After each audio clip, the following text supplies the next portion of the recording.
Good evening, everybody. I'd like to call this meeting to order. This is the Village of Arlington Heights Village Board meeting for May 18th, 2026. And if you could all please rise and join us in the Pledge of Allegiance. I pledge allegiance to the flag of the United States of America and to the republic for which it stands, one nation, under God, indivisible, with liberty and justice for all. Thank you, everybody. Maggie, could you please call the roll? Trustee Bertucci, Here. Trustee Zyck, Here. Trustee Schwingbeck, Here. Trustee Santa Maria, here. Trustee Manganaro, Here.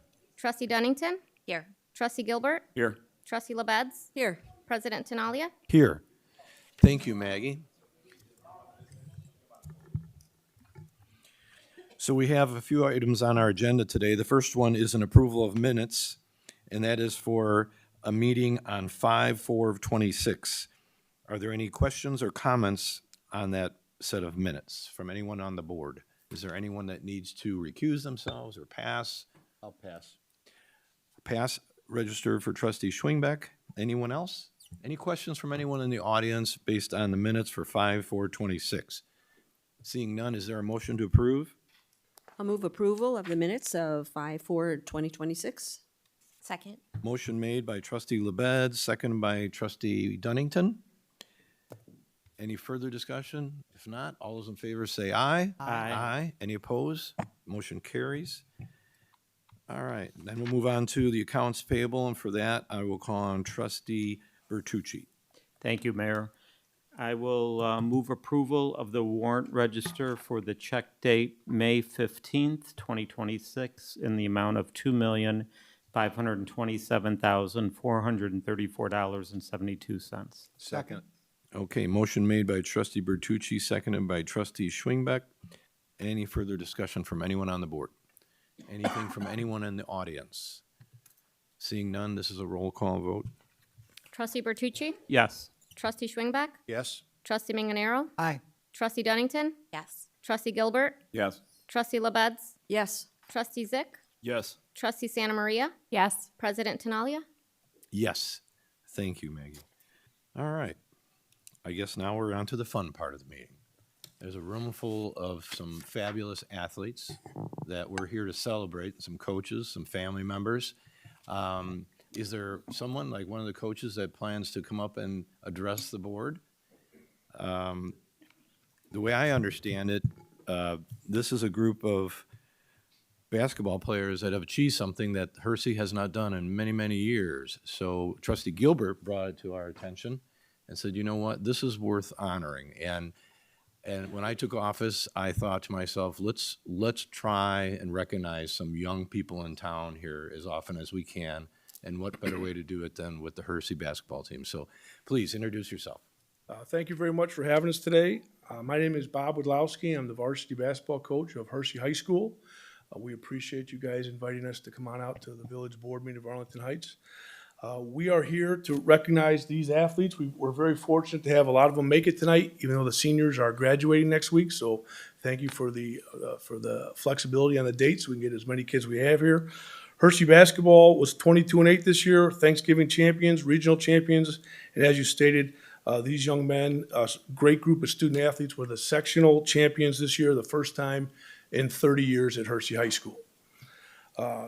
Athletes here, we have many athletes here. Athletes on the team: Logan Luxem, Ethan Grease, Charlie Pomus, Zell Walton, Lincoln Burke, Mikey DeVito, Kyle Irwin, Will Beck, Colin Fahey, Kyle Parker Peterson, Jake Narwat, Griff McNeil, Eli Leva, Jack Ballas, Tristan Trotter, and Coach Yano.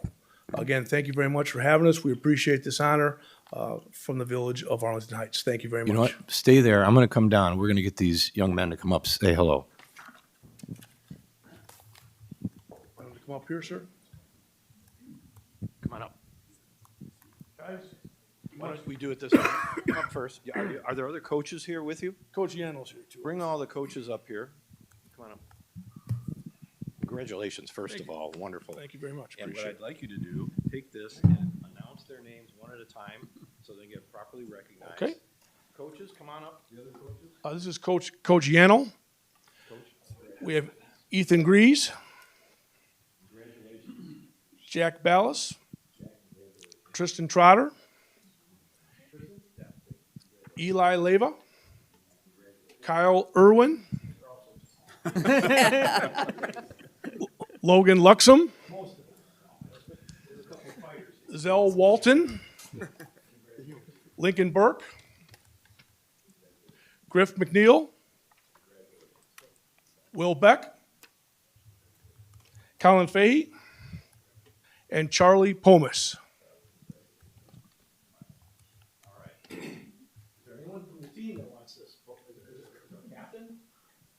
Logan and Charlie are our captains. Landslide, a word? I mean, I have nothing planned, but I think something that just showed me a lot from this group is we didn't start the best. I feel like we had a bunch of adversity. We obviously practice hard every day, and we're mad at each other a bunch, but I feel like we've overcome that and obviously did a great job as a team this year. Like Logan said, like we have nothing planned, but I just want to thank our coaches for the season. We couldn't have done it without them. And then obviously these great teammates over here. We couldn't have done it without them. We want to thank you guys for having us. And yeah, thank you.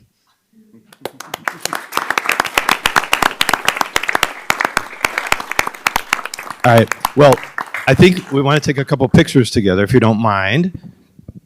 All right, I'm just gonna have to get in just a little bit. Squeeze in a little bit tighter Yep, a little bit tighter. each other. Such thing as- Yeah, come on. Ready, 1, 2, and 3. 1, 2, and 3. 1, 2, and 3. Thank you. Are there parents in the audience? Anybody's parents, raise your hand if you are. I think congratulations goes to you too, because this doesn't happen without the moms and dads. So way to go, moms and dads. And I'm sure you guys. Thank you for being here. It's been wonderful to see you all. The best of luck, whatever. Are some of you juniors or sophomores? Who's a senior? Raise your hand if you're a senior. Well, whatever you do next year, wherever you're going, best of luck to all of you. I hope you do really well. Keep it going. Thank you. Thank you, guys.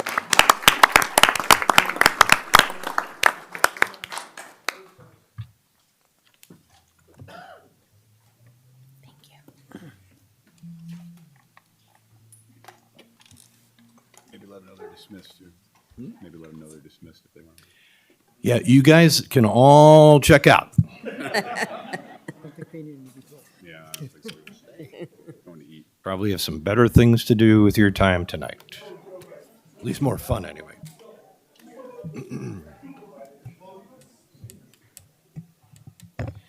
Okay, so we'll go on in our agenda and recognitions and communications. Trustee LaBedz had a comment she wanted to make.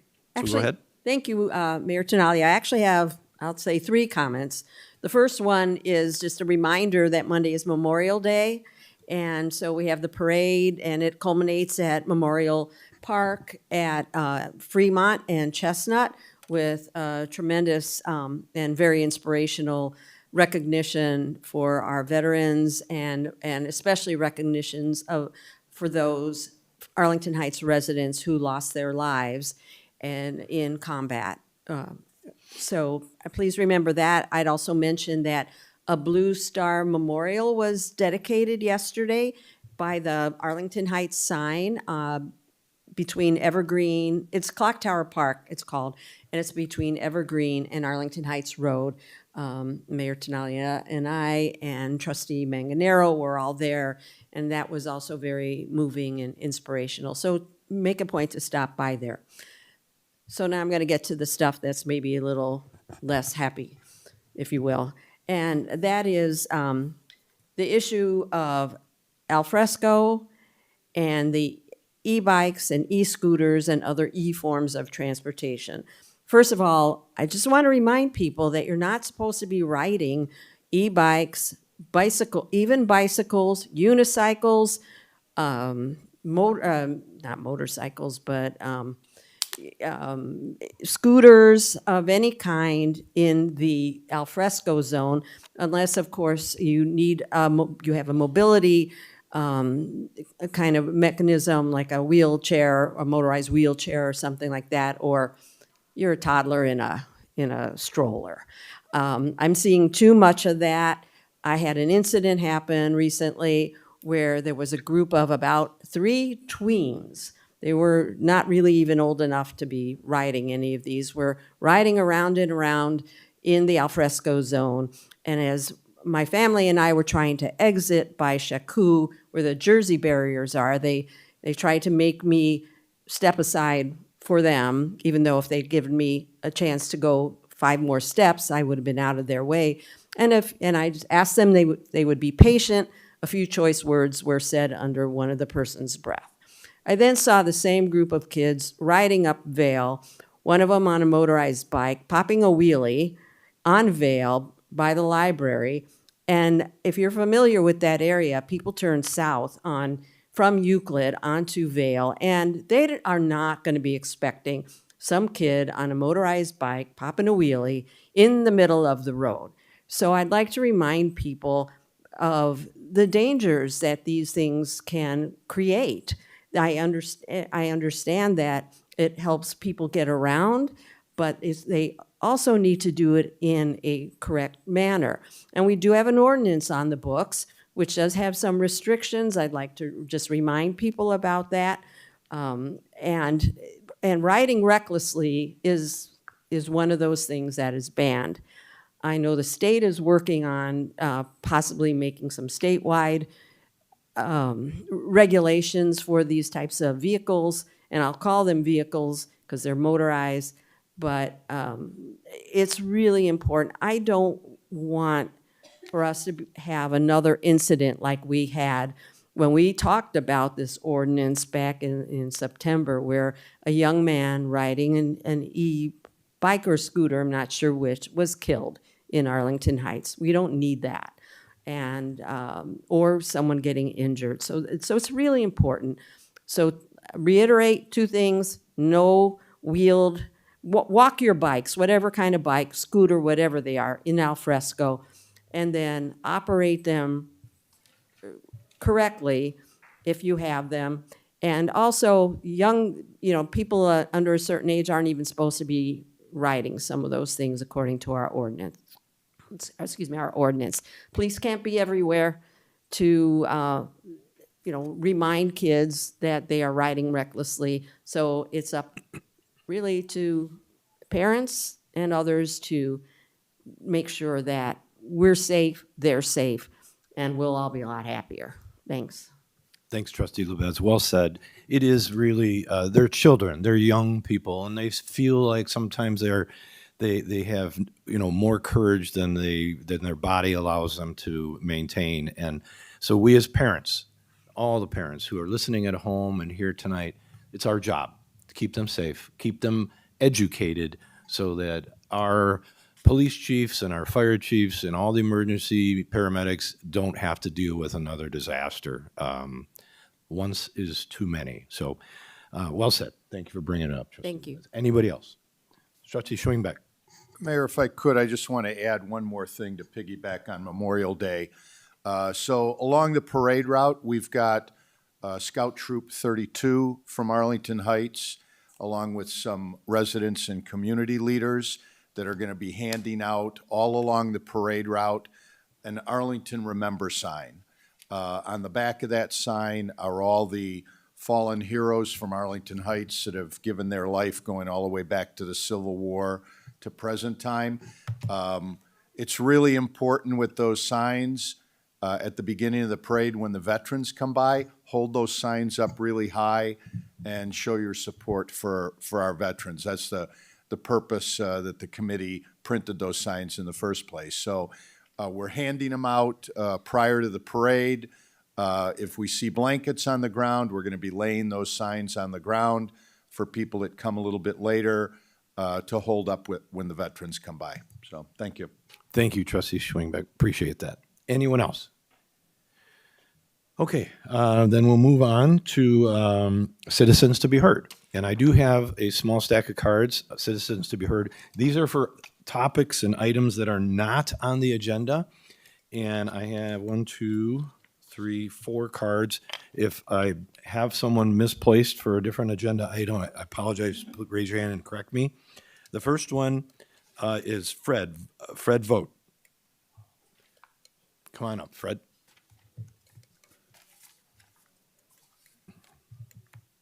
Good evening, Mayor and trustees. I'm Fred Vogt. I'm a member of the Arlington Heights Senior Citizens Commission. I'm here tonight to publicize and try to get the word out regarding our annual Kenneth Hood Senior Service Volunteer Award. Do you know someone that volunteers their time to help older adults? Do you know someone that goes above and beyond to support seniors? Do you know someone who quietly makes a difference but never seeks any recognition? We would like to hear from people that know seniors or people that are in the business volunteering to help seniors. They don't have to be at the Arlington Heights Senior Center. They could be at community churches that have senior programs. They could be at some of our senior living facilities within the village. They don't have to be a senior to be nominated. We have high school students that volunteer some of their time at the senior center for programs. We want to hear from those that have someone that they think could be considered for this award. It's, as I said, an annual award. We take nominations through early June. As a commission, we review the nominations, select the person that we feel is the most outstanding in providing services to our senior community. And on July 31st, which was Kenneth Hood's birthday, we make the public announcement. And then later on in August, September, typically bring that person or persons here for recognition by the mayor and the Board of Trustees. If there are questions in this regard, please contact Tracy Colagrossi, who is the Senior Center Coordinator. There are forms that we have. It only takes a few minutes for someone to fill that out, and we would appreciate that greatly. So this is just my kind of public relations announcement to share with all of you and to anyone that watches the meetings. Thank you. Great. Thank you, Fred. Thank you for all you do at the Senior Commission and our Senior Center. Fabulous programs over there. I know we're blessed to have it, and we're blessed to have you. Thank you. Next on the list here is Devin Gray.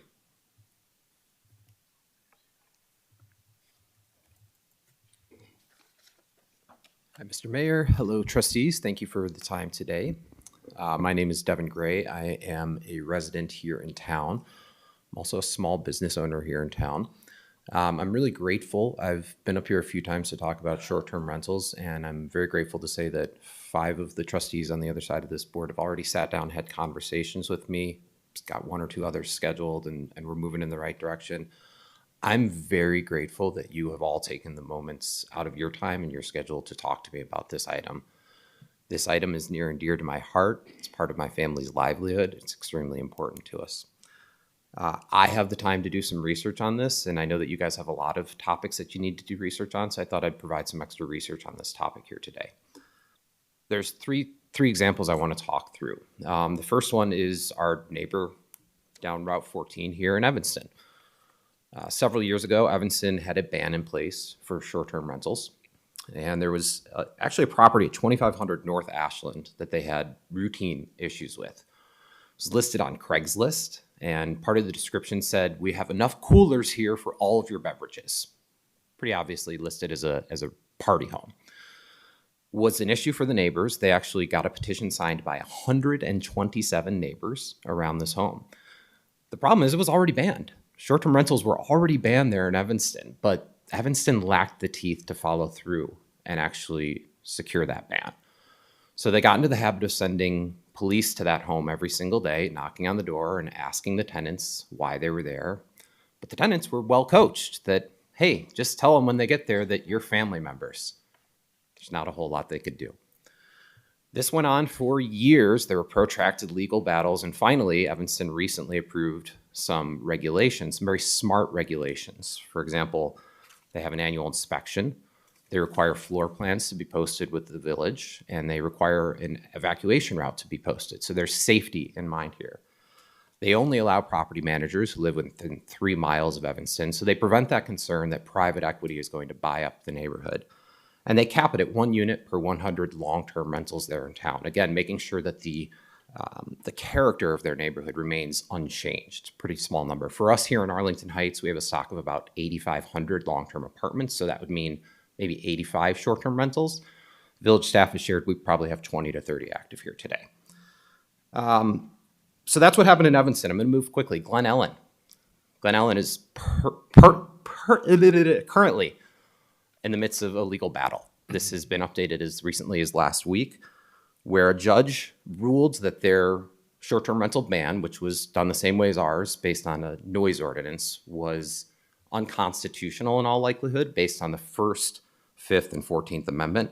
That ban has been struck down. My encouragement, my ask, Mr. Mayor, is to please ask that the village staff here look into what costs our village could be facing if we're going to go down the same legal path. And again, I would just encourage you to please instruct the village staff to look into those costs, contact both Glen Ellen and Barrington Hills, where they're 4 years into their Wortham versus Barrington Hills case from 2022, figure out what costs we may be looking at as a village here. Thank you. Okay. Thank you, Devin. I think staff heard loud and clear, so we can certainly do some digging, do some more research. Next is David Corney. Did I say that right? Pretty good. Close? Pretty good. Close. Mr. Mayor, Board, thank you for the opportunity to talk. I'm concerned that the village hasn't sought more input from residents about the Bears' potential move. And I understand there's not a lot of information to go off of up to date, but it will come into a head in the next couple weeks probably. The Bears are meeting with the NFL tomorrow, and they'll probably have a decision from there. But I get asked for input from you guys about things like Hintz Road reconstruction. What are your thoughts on that? District 214 asked about, they got a lot of building renovations, 800 million. They sent out questionnaire, multiple options with that. They're looking at a referendum in November potentially. I think we can all agree this is going to be a decision that changes Arlington Heights one way or another more than any other decision in our history.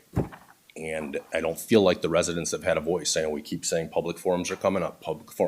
The time is now to get those scheduled. Like, we got to get moving, because after they make a decision or whatever happens soon, there's going to be a lot of pressure to move quickly. And we also have the shape of a mega legislation, mega projects legislation to talk about too. So there isn't nothing to talk about. It's got to go through the Senate, as you guys know. It's going to get amended. But as of now, anyone who's reviewed it says this is a huge property tax shift, a massive one, a massive tax break. And Arlington Heights residents should have a say in that. We should have a say on if we're willing to take on that risk. We need to at least be talking about it. Frankly, should have already had a sentiment poll done by an Ipsos or YouGov or Gallup. You should know if residents support taxpayer funding for the stadium. Our village should have had that input already. We should put this on the referendum. This is a major billion-dollar decision that's going to affect all of us, and you guys too, because you all live here. We're behind, in my opinion. I don't think you've given enough input to us in formal. We need scientific data, not pep rallies run by pro-business groups. We need more, because this is going to happen really quick, and it needs to start now from the perspective of getting the public involved more. So, does anyone here oppose to a referendum in November, pushing for that, supporting that? I think what we're going to do is we're not going to answer that question because it's not on the agenda here for tonight. I understand what you're saying. Are you opposed to the concept, Mr. Mayor? I have very, very specific thoughts about referendums, and so I'm not going to really voice that here tonight, but I will tell you that I stand exactly where you stand. I'm concerned. I want to make sure this is done right. I just ran through almost a year-long campaign, and one of the big topics was this. So I get it, and I absolutely understand. I may understand more than most by virtue of what I do every day in my regular life. So my commitment to this community has been and remains, this will be done really, really well. really, really carefully, really, really transparent, really, really thoughtful, or it won't happen. It's going to be carefully scrutinized and carefully planned. And it hasn't started all those details just yet because the Bears have had some difficulties with deciding where they're going to actually build. So we might know more in the next week and a half to 2 weeks. And at that point, it may be a heroic movement forward, or it may be something that has to be thought more about. But it would be silly to do anything more than wait right now and see what Springfield comes up with in the next 2 weeks. But then we need to start talking, right?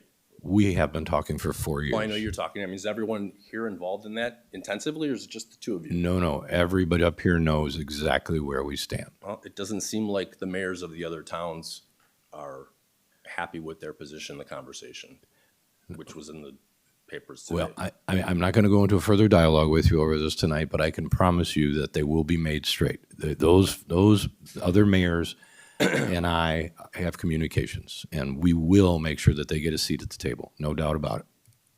Okay, well, we'll be back in 2 weeks. You bet. Next is Norbert Petrowski. Good evening, Mayor and Village Board. Thank you for allowing me the opportunity to speak tonight. You've heard from me before, and it's similar to what was just said. The front page of the Daily Herald today is Arlington Heights neighboring communities want in on Bears talks. And it's a large article. It's the front lead article. And a week ago, I sent a letter to the editor to the Daily Herald, and they published it a week ago today on May 11th. And it's very similar to this kind of a thing. So maybe this jogged their memory or something. But anyway, they're concerned about, I won't go through everything, it'll take too long. Traffic studies, and the three mayors, Palatine, Rolling Meadows, and Schaumburg, infrastructure, $850 million. Who's going to pay for that? And the mayor of Palatine says, I'm not paying $1 for this kind of a stuff or any kind of a debt financing to pay for the Bears. They do it on their own. And the mayor of Schaumburg says, look at that intersection at Route 53 and out Interstate 90. It's a disaster. What happens when we get traffic from that stadium? And anyway, it goes on and on with that. And I talked about a lot of that stuff before. And the only thing is, I don't think there's been transparency in this village for what happens here. I started this talking and looking into this in December. And the study they have is 2 years old. It's not sufficient. And it's all rah, rah, rah, bear fever. What's the negatives? 80, 90% of the large stadiums in the United States have been built in the last 30 years or so. They're dissatisfied. They got screwed on the taxes. That's what happened. So anyway, this is coming up to the Senate, the Illinois Senate, by the end of this month. And there may be a resolution to this pilot program. I don't think that's going to fly. That's not enough money to pay for all the schools that they would get. Otherwise, if that site was developed into a private development, alternate uses. So anyway, we'll see what happens in 2 weeks, and that may kill the whole thing. But thanks for your opportunity to allow me to speak. Thanks, Norbert. Is there anyone that I omitted or ignored that would wish to be heard here during Citizens to be Heard? I think I've got the cards organized right, but I see one hand. Come on up and introduce yourself. Okay. I don't know if I'm on your list or not, but my name's Brian Krause, and again, I just want to thank everyone for giving me the opportunity to come up here and speak to you tonight. Sure. I back up to Centennial Park. I've lived there for over 30 years. Is this going to be about Centennial Park? The flooding issues. Randy? Yeah, we're going to be talking about Centennial Park in a few minutes. So I should hold off until then? Did you fill out a card too, or no? No. Okay, it's okay. You don't have to. Okay. But that's an item that's on the agenda, Centennial Park. So I know it's on the agenda. I just didn't know if my piece was on the agenda. Well, Centennial Park. Okay. We'll address it. We'll address it. Got it. Thank you. We'll give you an opportunity to be fair. Yeah. Anyone else on something that's not on the agenda? I see another hand. Go ahead. Introduce yourself, please. Well, yeah, this is just a a nice time to talk about this. My wife is in the hospice stage of ALS, and if those familiar with it, it's a progressive motor neuron condition.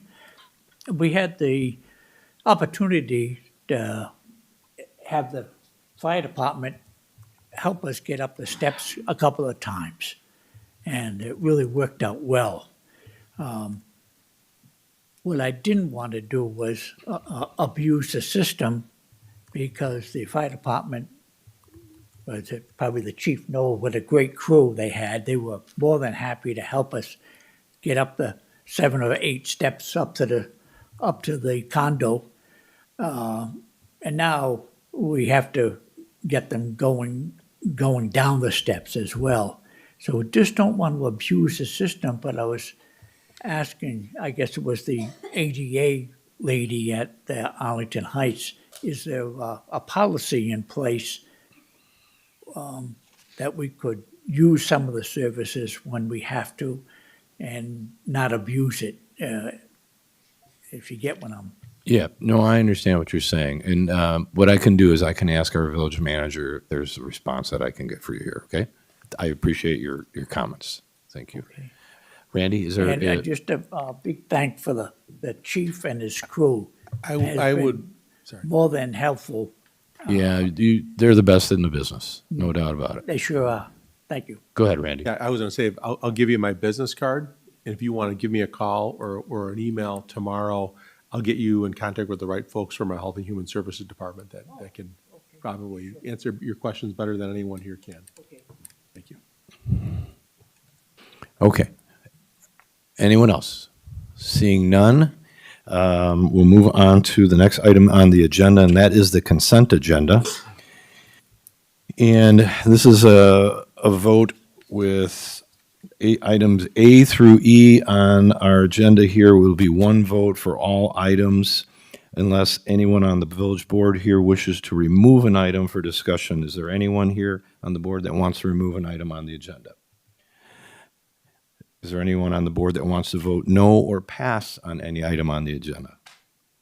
Seeing none. Is there someone in the audience that would ask one of the commissioners to remove an item from this consent agenda? I see a hand raised, and I think I saw a comment for Mr. Moons. You want to come up and speak your wish here? Thank you, President Tinaglia. I'd ask that the board remove consent agenda item E, which is the contract. What's it say here? Awarding a contract for 2026 MFT street construction. Okay. Is there someone on the board who's willing to do that for this resident? Yes, Mr. Mayor, I'd be happy to remove that item. Okay. So we will remove item E to be discussed separately. And we will reconsider this consent agenda as items A through D only at this point. Is there any discussion on any items? No one else in the audience that needs to have anything removed, correct? Okay. So I'm looking for a motion. Trustee Schwingbeck? I would move that we approve consent agenda items A through D. Second. Motion made by Trustee Schwingbeck, seconded by Trustee LaBedz to approve items A through D only. Any further discussion? If not, roll call vote, please.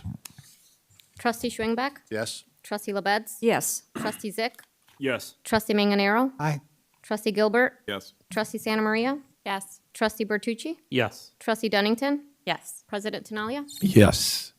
Okay, so that motion carries for those 4 items, and I think we'll take up item E right now, unless there's someone who has reason we shouldn't. We'll take up item E. Trustee Manganaro honored this request. I think what we should do is call up Mr. Moons again, and maybe he can speak his concern with why he wanted this removed. Thank you once again, President Tinaglia. We'd ask for this to be removed, but, in my opinion, this project is very welcome. I think it's an excellent project and should move forward. But as a bicyclist, and a member of the Safe Streets Alliance. We routinely examine these types of projects from a bicyclist and from a pedestrian's point of view. The concern with this one is that bicycles are sharing a lane that is also designed for vehicle parking. And that can be extremely hazardous, especially to the bicyclist. For example, on the south side of Davis and Sigwalt, right out here, east of Belmont, there is a combined bicycle parking lane eastbound to roughly Cleveland Avenue. I would never attempt to squeeze past a parked vehicle to stay within those lane lines for the fear of being doored. Now, for those who don't know what doored means, it's when you're riding past a car and they flip the door open unexpectedly. It's not fun and it hurts a lot. As a result, the combined bicycle parking configuration forces the bicyclist then to swerve into the traffic to avoid the potential of being doored.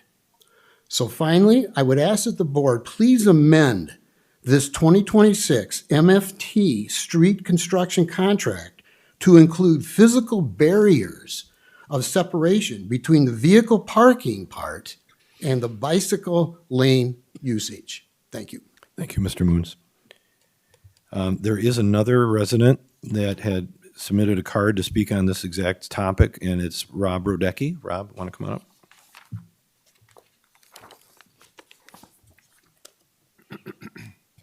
Thank you, Mayor and the board and Bill, for removing this to discuss. So I second Mr. Moon's comments here in that we welcome overall this, some bike infrastructure and pedestrian infrastructure being added to it. However, we do think that the shared bike parking and parking lanes are insufficient. We requested it be removed and that the standard should, moving forward for this one and in general, should be that bike lanes are separated from parking, whether it be bike lane, parking, curb, or more ideally, parking, bike lane, curb, and as Mr. Moon suggested, separated with plastic bollards or something similar to that. There is a general trend and rising interest in our community in biking and active transportation, both among adults and families with children. Communities like Evanston, Niles, and Oak Park have been installing protected lanes, and locally, as I mentioned, there is a growing interest. We had our Arlington Heights community bike ride just last week. It was very well attended, included by many family members, and I know that many of them, talking to them, do not feel safe on a general day riding around on the streets with their children. I myself have 2 kids. I love biking to school to and from them, from Westgate. My little one wants to bike on the street like a lot of the other people do, but I feel somewhat unsafe doing that with him. So I do try to do it in a safe way with him, but having protected lanes like on Dwyer where we ride would be very helpful. We in the Safe Streets Alliance have also started doing a community slow ride monthly. We had our first one last month and had 17 people attend, a mixture of kids and adults, mostly family members. And then we have our next one coming up this week, this Friday, and are expecting it to be even larger. So let's recognize that many of our residents like to have the choice to get around using active transport, including families, and give them safe routes to do so. We know walkability generally is seen as a desirable thing for home values and communities, and per studies, bikeability generally follows the same trends. So it's not just good for protecting the safety of our residents, it's good for the perception of our community. Thank you. Thank you, Robert. Manager Reckloff, on this particular item, I guess the question that I would like to ask is the Bicycle and Pedestrian Commission, were they involved in this design or in this concept at all, or do you have any comment back on it? I defer to Director Paperniak about this, but the one thing I do know is this project has been bid with the specs that are in there. And so to revisit it, it would have to be rebid, probably would compromise the timing for it to be done this year. And I know this is MFT money, so I'm not sure what would happen to our allotment of MFT money for this year, but I'll let Mr. Paperniak comment on that. Yeah, absolutely. About 4 years ago, the Bike and Ped Committee had asked to try the Chevron or shared parking stall. That was done as a temporary basis, knowing that this would be reconstructed in the future. We inspected the area, studied to make sure that we witnessed it into traffic counts looking for parking, seeing which side made sense, or if parking would be a problem. If it was significantly used in parking, you typically wouldn't want a shared lane. We identified that the White Oak did not have a significant amount of parking used. The committee agreed. We did the temporary striping set, like I said, several years ago. I could be off. It might be 6. I'm getting older. It could be 10. I apologize for that. But it was several years ago in conjunction with the Bike and Ped Committee. Then it was moved forward with the design of the reconstruction of White Oak, which is the reconstruction of the road this year. We did look, as requested by the board, to look in for enhanced services and additional bike and pedestrian mobility. The decision was between Wilkie and Weber to add a separate shared path because there was right-of-way allowed there. So the plan currently is the shared path, as the residents had mentioned, and then transfers to a separated shared multi-use path where appropriate, where we had right-of-way. Okay. So that's the plan moving forward, and the Bike and Pedestrian Committee was aware. Okay, very good, thank you. Are there questions from the board? Anyone else on the board for this particular item? Is there anyone prepared to make a motion on this? May I ask Director Paperniak a question? Can you help me understand where those right-of-ways allow the separation rather than the shared parking, to have that at your fingertips? The width, I do not. I was not involved in that time. I heard the discussion. I asked if we were able to do it throughout. They felt zigzagging. There was more property on the north because of the bike path, because of the golf course, but they said they lost it further west. So they said that where they had an obvious location to do a multi-shared path, and during recon was Weber Drive to Wilkie was the appropriate location. That's where we're having a separate shared, and then we're continuing the temp project that the committee thought was successful with the shared bike and parking lanes. And that's been a plan we've been using for several years now. We have not been given direction for separated bicycle paths. Thank you. And just as a quick follow-up, are there other examples in town that this exists in this exact fashion? There are on Dryden. There's several others I don't have on the top of my list, but we've been This would not be the first. This would not be the first. We've been doing it in conjunction with the bike. Every year or two, we add another one in accordance with the bike plan, which is being recommended to be redone this year. So something we'll absolutely be able to talk about and make adjustments as necessary. It just was not on our radar. Got it. Okay. Anyone else on the board? Trustee Santa Maria. Thank you. Is it fair to say then if we didn't approve this in the way that it is, the MFT funds would go away? We couldn't use it for this project, or what would that look like? We don't have funds for this project outside of MFT. Okay. If we didn't do it this year, we would, since we didn't award the contract, I don't believe we'd have to cancel it. The funding, we would not have an opportunity to build it this year. I need the entire season. The funding would just go back into our balance to be reused at another time. Thank you. Trustee Dunnington. My question was similar. It was just that are we able to make any changes to the contract without jeopardizing the grant? This is not a grant, it's motor fuel tax. So Okay. it's general revenue funds that we use. Motor fuel tax funds that we use. Changes, there's cost involved. I don't think I could get any changes this year, redesigned, reviewed, brought through IDOT, and built this year. That would not happen. If I could, I mean, we have, obviously, the entire town, the road system is deteriorating at all times. And so we always try to take bites out of it every year to kind of fight that fight and, keep renewing it as it deteriorates. And so I think, correct me if I'm wrong, Mr. Perniak, if we didn't spend this money this year, the amount of roads we would redo this year would be reduced by that amount. Correct. And then it would cost that much more to redo that same road next year because costs go up. And that would be another set of roads that, could have been done next year that are going to be deferred another year and so on and so forth. Correct. Anyone else? Okay. Trustee Zyck. Yeah, thank you, Mayor. So I think the comments that were made by the two gentlemen have to do more with safety, not with not doing the roads. So I think it is important. We do have to do the roads, and we have to keep updating them and improving the infrastructure. And I understand we've already got roads that are designed like this, as you had mentioned.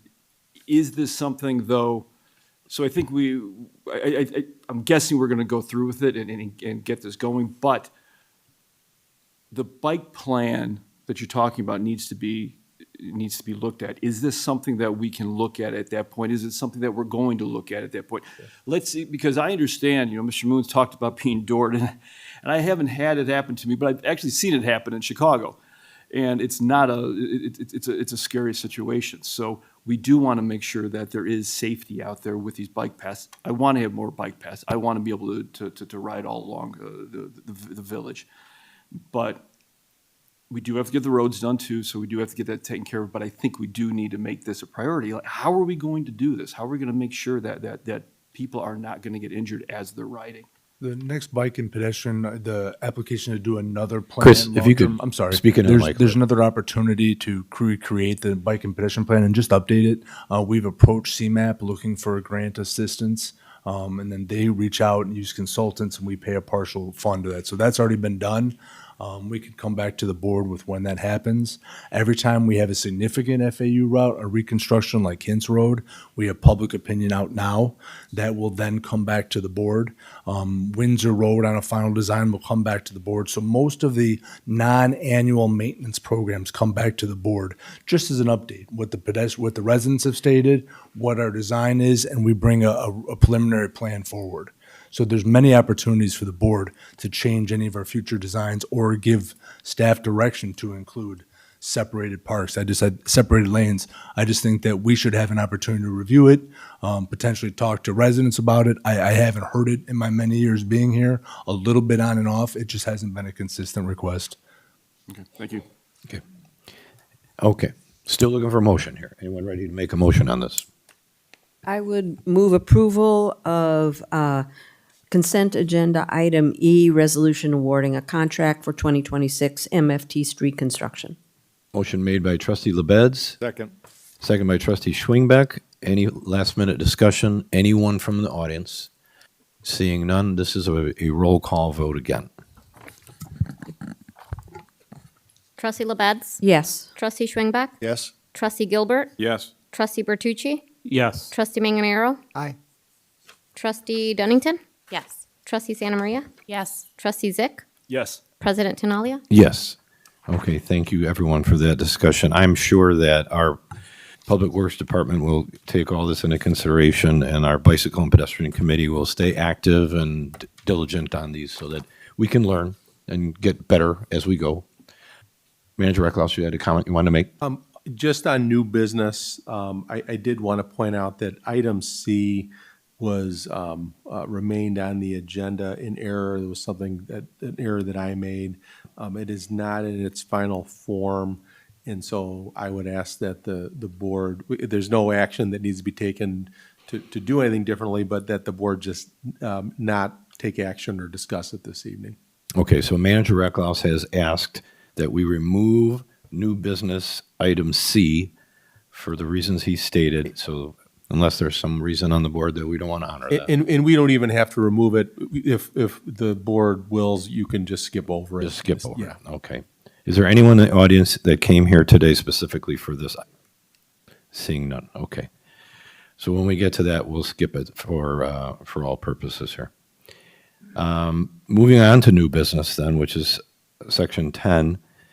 We have two appointments to make now, and this is for commissions that this board authorizes for residents and business owners in the community to get involved. Like we just talked about, the Bicycle and Pedestrian Commission. We have an Economic Alliance. We have Zoning Board of Appeals. There's a number of things like that. And the first one is for the Economic Alliance. And I'll call up Crystal. Well, no, let me do it this way. Who made the motion? I did. Call trustee Bertucci. Mayor, I'll move to concur in the mayor's appointment of Crystal King to the Arlington Economic Alliance with a term ending April 30th, 2029. Second. Okay, motion made by trustee Bertucci, seconded by trustee Santa Maria. Is there any further discussion for Crystal? Seeing none, we have to vote now. Right? Yes. I got that right. I'm getting my orders confused here. So No further discussion, so is this a roll call vote or voice vote? You can do either one, Mayor. All right, we'll do just a voice vote. All those in favor, say aye. Aye. Aye. Any opposed? None? Motion carries. Okay, Crystal, where are you? Where is she? There she is. Come on up, Crystal.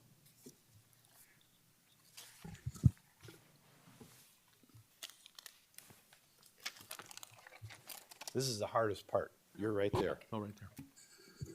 I'm going to ask you to raise your right hand and repeat after me, and try not to screw this up. I hope not.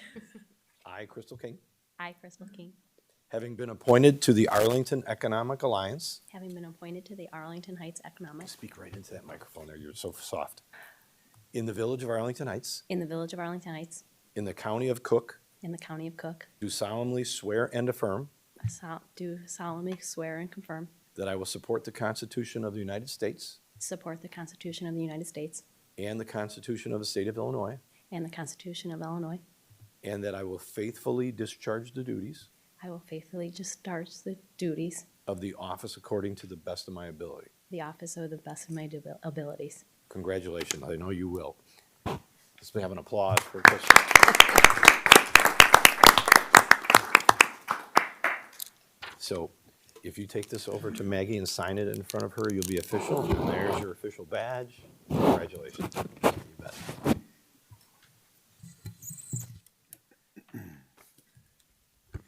And while she's doing that, we'll do the same thing. Who made the motion for item B? I did.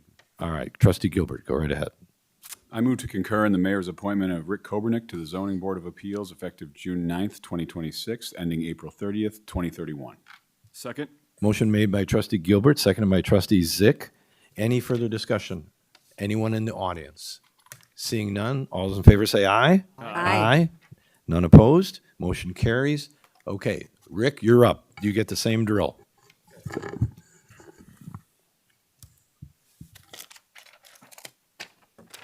I, Rick Kobernick, I, Rick Kobernick, having been appointed to the Zoning Board of Appeals having been appointed to the Zoning Board of Appeals in the Village of Arlington Heights, in the Village of Arlington Heights, in the County of Cook, in the County of Cook, do solemnly swear and affirm do solemnly swear and affirm that I will support the Constitution of the United States that I will support the Constitution of the United States and the Constitution of the State of Illinois, and the Constitution of the State of Illinois, and that I will faithfully discharge the duties and I will faithfully discharge the duties of the office according to the best of my ability. of the office according to the best of my abilities. Congratulations. I know you will.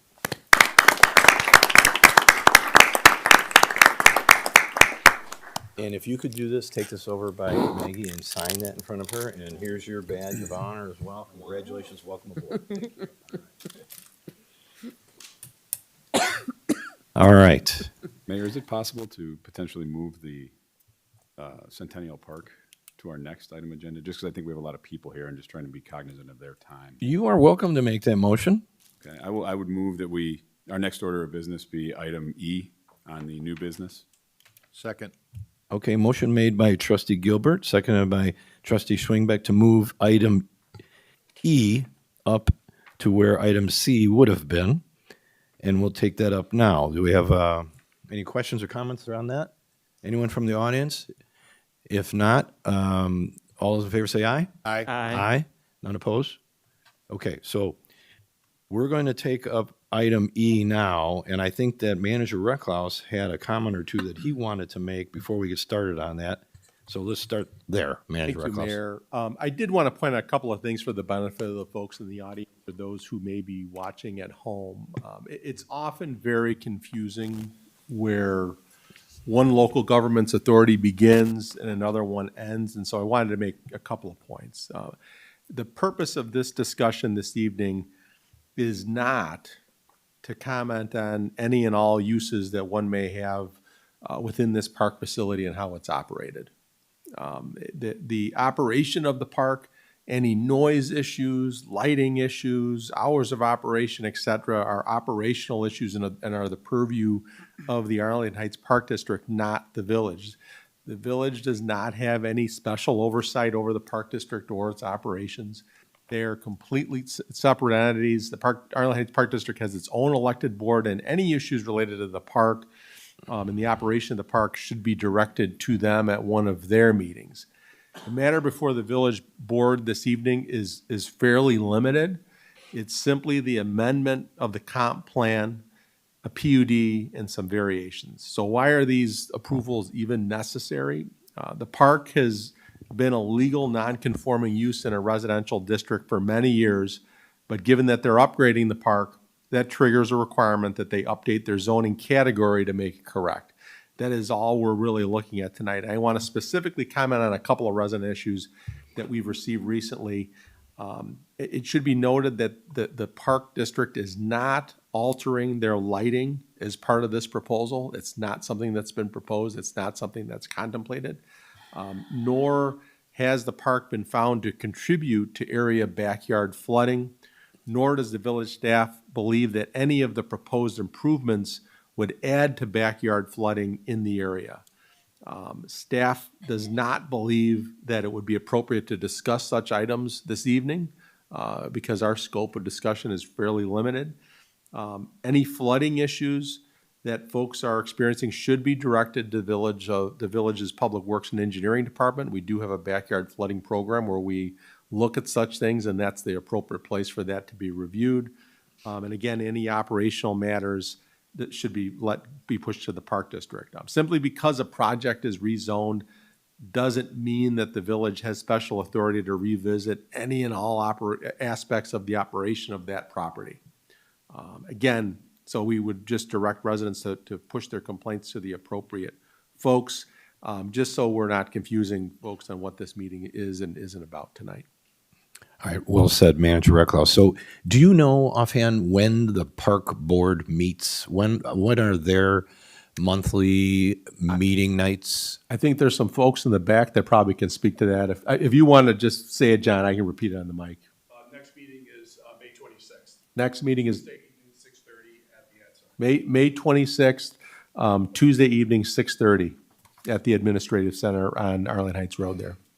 I know they love to have neighborhood engagement, just like we do.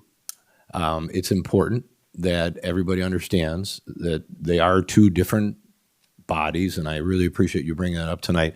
Well, we'll certainly listen to anyone who has concerns about things, but let's keep it focused on what we have in front of us here tonight.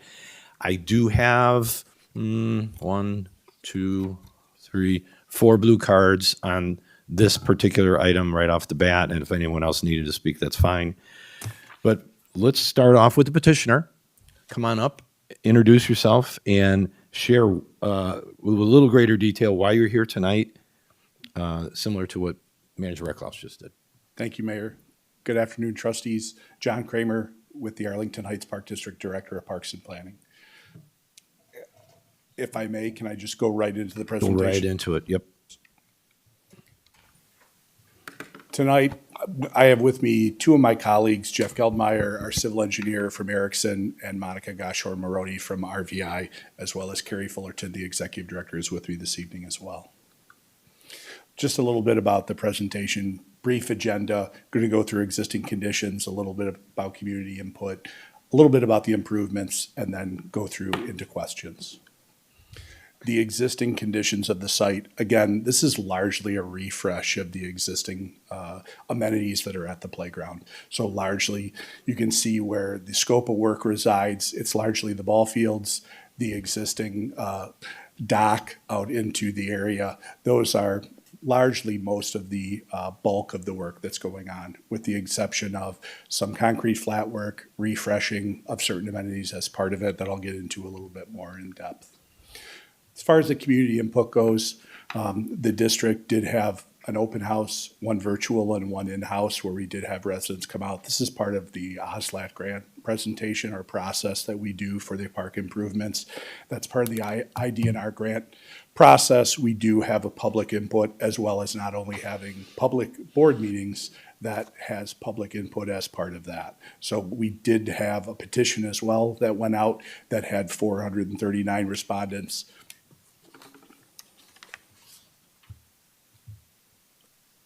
A little bit about the grant and timing and schedule should the project be approved. The IDNR is a time-bound grant, so we now have, once we are awarded the grant, we do have an end date on that. So we were working with the end date of 3/31 of 2027. The grant award amount is $600,000. Based on this evening's decision and successful outcome, we would look to have a start of the project in June of this year and a completion in early to mid-fall based on that. So a very aggressive timeline from a construction perspective. But again, it is largely a refresh. Site plan. Sorry if it's a little small on your screen. Again, most of the improvements reside around, as I said, the playground replacement, some ball field improvements, and then that existing dock gets removed and replaced. Little enlargement as far as the playground goes. Playground's largely going in the exact area where the current playground resides, and it's really a refresh to that existing playground. We'd like to replace our playgrounds within approximately 20 years. This one has exceeded its useful life, both from the replacement of parts and just the longevity of playgrounds, so we're looking to replace that as part of the project. The site plan more on the baseball field, again, is the replacement of the backstop. We did meet with AHYAA, one of our affiliates that uses that site quite often. They expressed an interest in us replacing the baseball backstop in order to prevent errant balls coming onto the softball field. So we are raising that height of that baseball backstop. We are doing concrete site work improvements to the players' benches, the egress area, making ADA accommodations for each of those. And then ultimately, the players' benches on the softball side as well too. The new path L, as you see there, is actually a comment that came out of our public meeting. We wanted to put in more of a loop path for the park. So L references a new path that will go in as part of it that links up to make the flow through the park a little bit more streamlined. Shelter on item E and K. The shelter is existing currently in its same location. We are making that a little bit more robust, so that is larger than what currently exists. That's really a programmatic element for our tennis group. They asked that we increase the size of that, so that's what predicated that change. And then the boardwalk, as I illustrated before, if any of you have been out there recently, you know the boardwalk's in terrible disrepair. The existing conditions are not fit for it to continued use, so we decided to have a little more Spartan boardwalk, something that's a little shorter. Also has fishing piers as part of it, as part of the proposed, and some interpretive signage, as well as natural area enhancements to that existing area. Just some design charrettes, renderings of some of the playground amenities. This is the approved playground design that went through public input and surveys. Frog climber, dragonfly seesaw, all a bit of nature theme, but whimsical play elements. Again, the netting backstop, shelters, pretty standard detail as far as those go. Fitness equipment, drinking fountain, and the boardwalk. We did include the photometric plan. This is a photometric plan that was originally for when the lights were most recently done. Again, this is just something that we included as part of the plan commission had requested we provide. That's just for the baseball field lighting, as I alluded to. Variance requested, again, a variance on the traffic study, waiving that, the fence height, for the backstop, and then obviously, as Manager Reckloffs indicated, the light pole variance. That concludes my report, Mayor. Okay, thank you. Appreciate it. Is there a report from staff? Yes, there is. Thank you. The petition tonight is for Centennial Park, which is owned and operated by the Arlington Heights Park District. We're seeking a comprehensive plan amendment, rezoning, plan unit development, special use permit, and variances. Project summary, the property consists of two parcels. The main park is located at 1301 East Burr Oak Drive. There is also a small separate parcel that was acquired by the Park District after the initial rezoning of the park to a public lands district in 1978. And that's at 1408 East Eaton Drive. That's the small stub on the southwest portion of the park. The overall property is 21.4 acres, is currently zoned as a PL public land district, with the exception of that small property at East Eaton Drive, which is zoned R3, one family dwelling district. The primary park area is designated as a parks land in the comprehensive plan future land use map, while 1408 East Eaton Drive is designated as appropriate for single-family detached uses, and that's part of the application tonight. So the petitioner is requesting the following 7 zoning actions before the village board tonight. Amendment to the comprehensive plan to redesignate 1408 East Eaton Drive from a single-family detached designation to a parks designation. A rezoning of that same property from a R3 one-family dwelling district to a PL public land district. A planned unit development for park improvements on property within the PL public land district, which is a requirement of our code. And a special use permit for facilities owned and operated by the Arlington Heights Park District within the PL Public Land District.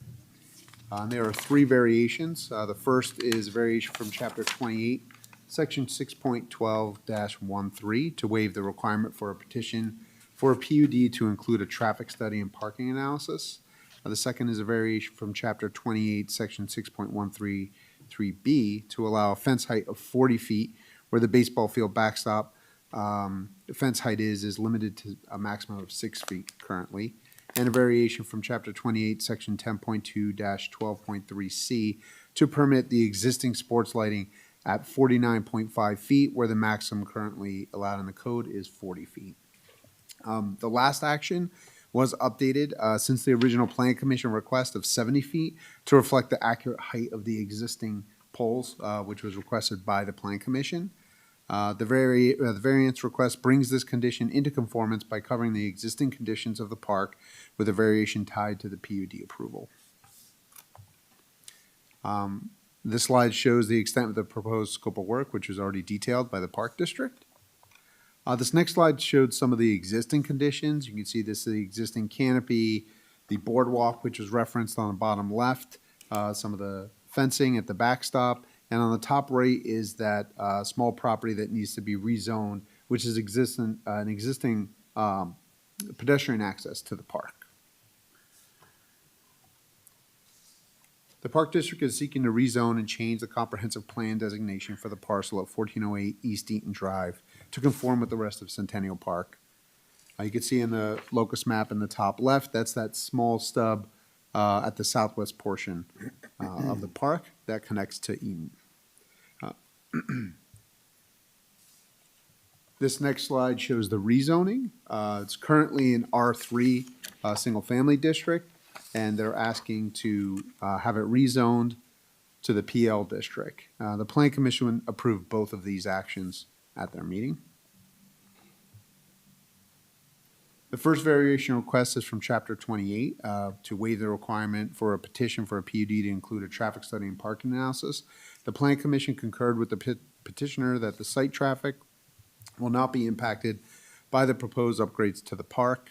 The Plan Commission voted to approve, recommendation to approve this variation. It should be noted that the Plan Commission recommended a condition of approval to install 5 required parking lot shade trees as shown on the slide. Actually, let me go back. The 2 site-specific variances requested are from Chapter 28 to allow, the first one is to allow fence height of 40 feet for the baseball field backstop, where the fence height is currently limited to a maximum of 6 feet. You can see here the blue shows where that backstop is, and the fence detail is on the right.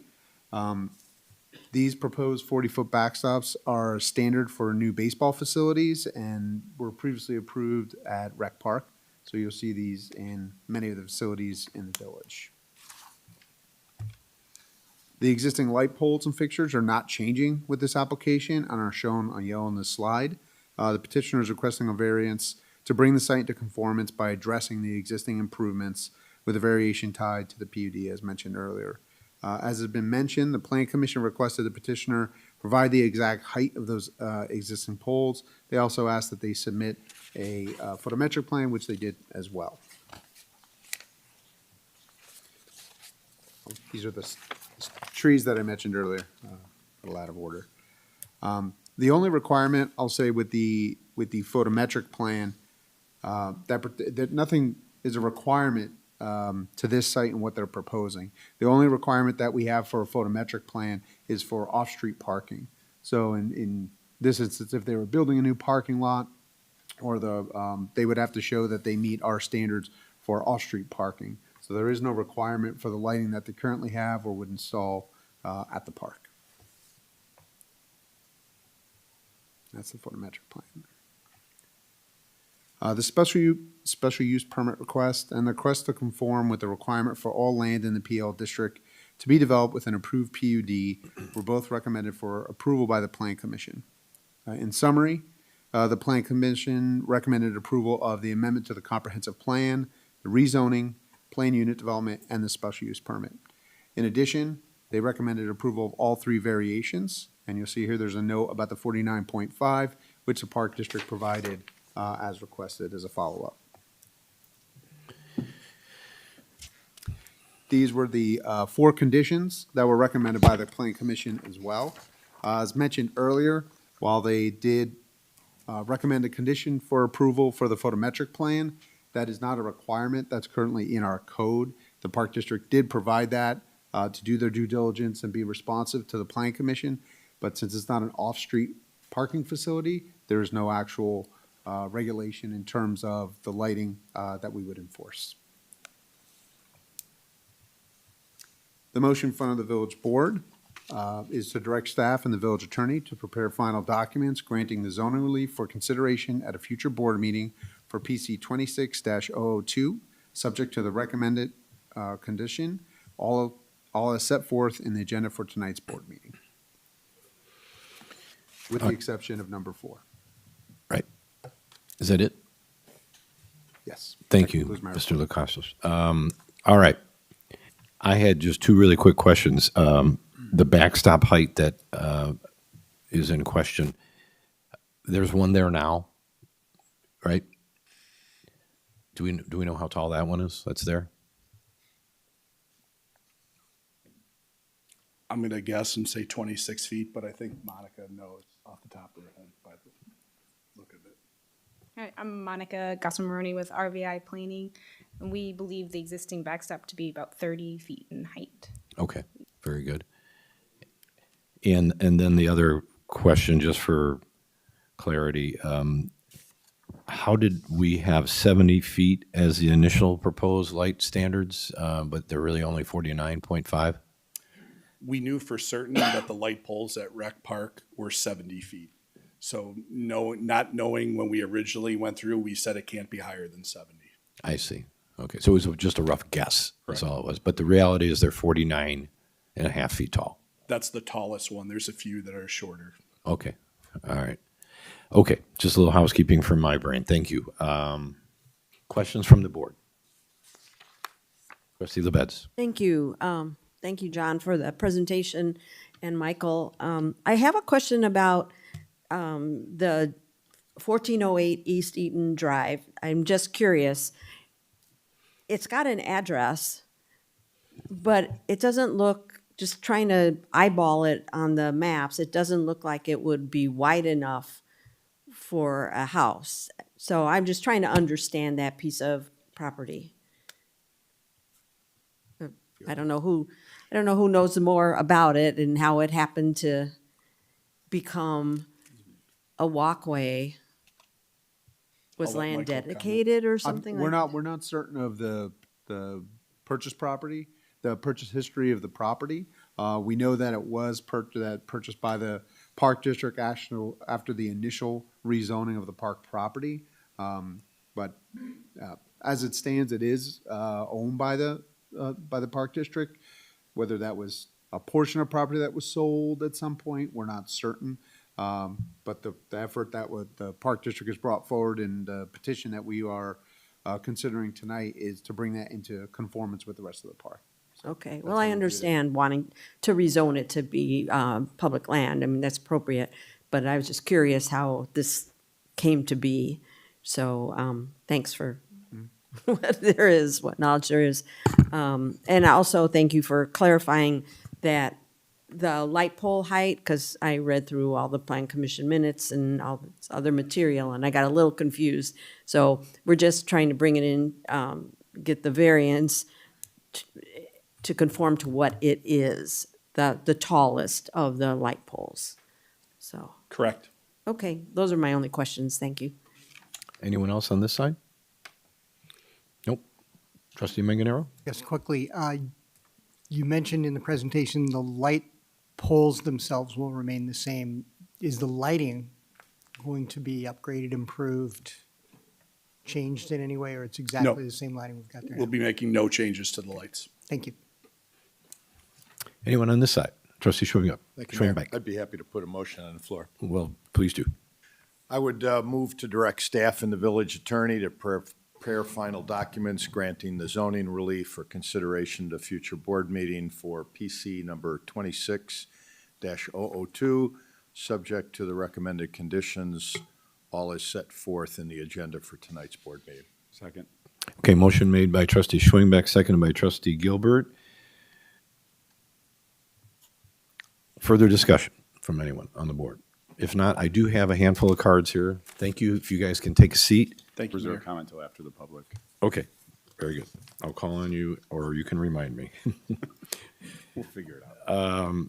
I have 4, and the first one is Lori Taylor. Lori?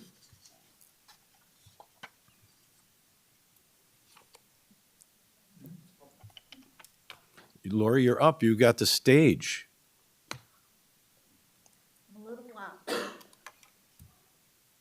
Hi, my name is Lori Taylor, and I'm the president of the Northgate Civic Association, which this wonderful park is part of. Robin, to answer your question, let's call that single-family attached thing what it is. It's a sidewalk.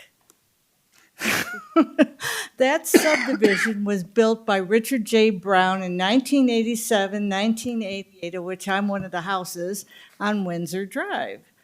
And they built that with the intent of an easement to allow the kids to go, who live on Eaton, to walk there to go to Riley School.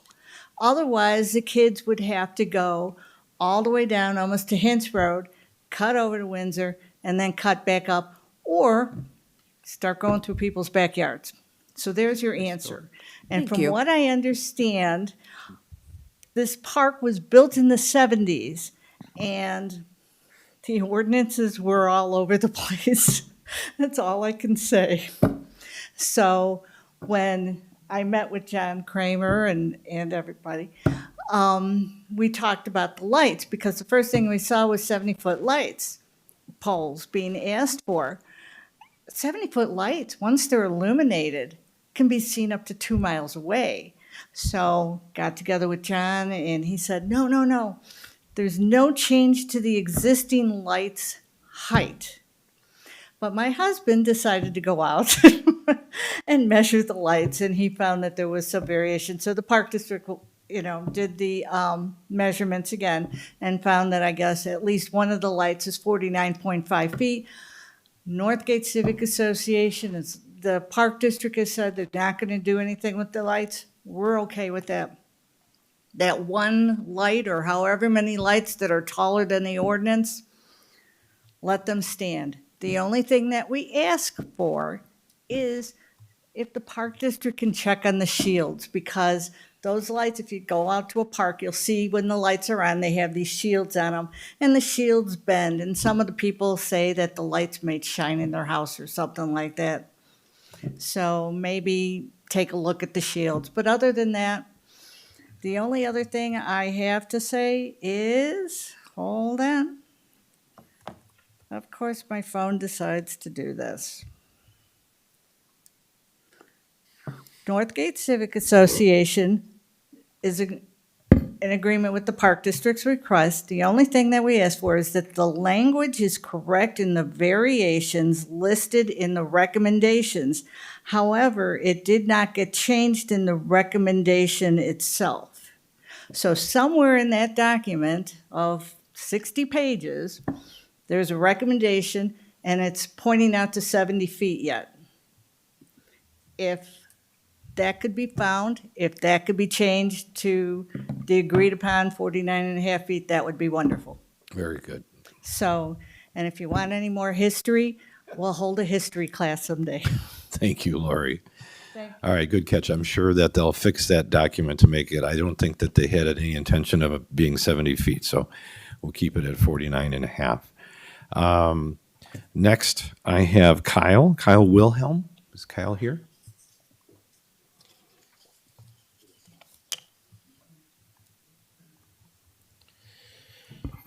All right, Mayor, Trustees, thank you for letting me speak. My name is Kyle Wall. I'm a resident here. I here to speak in support of the continued investment for Centennial Park, but also encourage the village and with the Park District here to think bigger and broader about athletic facility renovations across the Arlington Heights.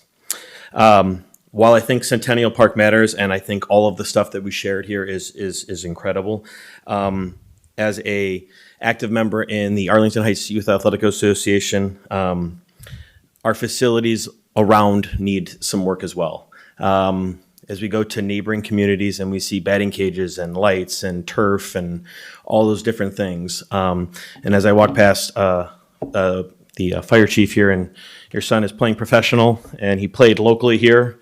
And I would say that when he was a part of our Cardinals baseball program, we had how many teams? 8. And I know Ed is going to share how many people are participating in all of our youth athletics here. There is a ton of kids that are doing a lot of different things, and our facilities are strapped. And as we go to, Buffalo Grove, our parents are amazed at what Buffalo Grove has.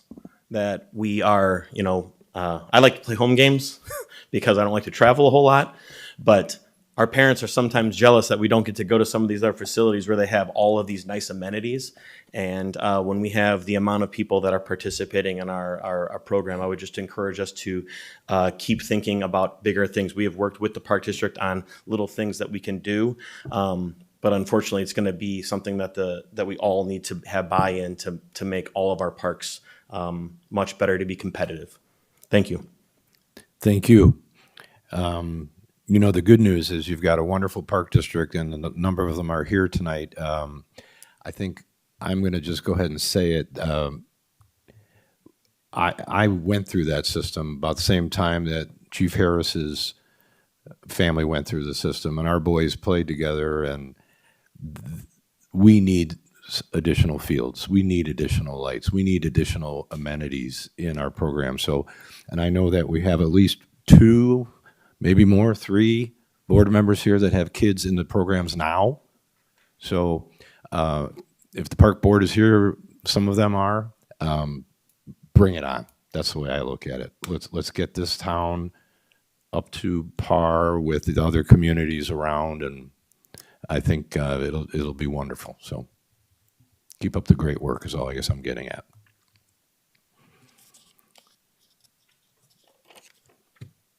Ed? Boy, I'm not even sure how to say this. Baez? Ed Baez. Okay.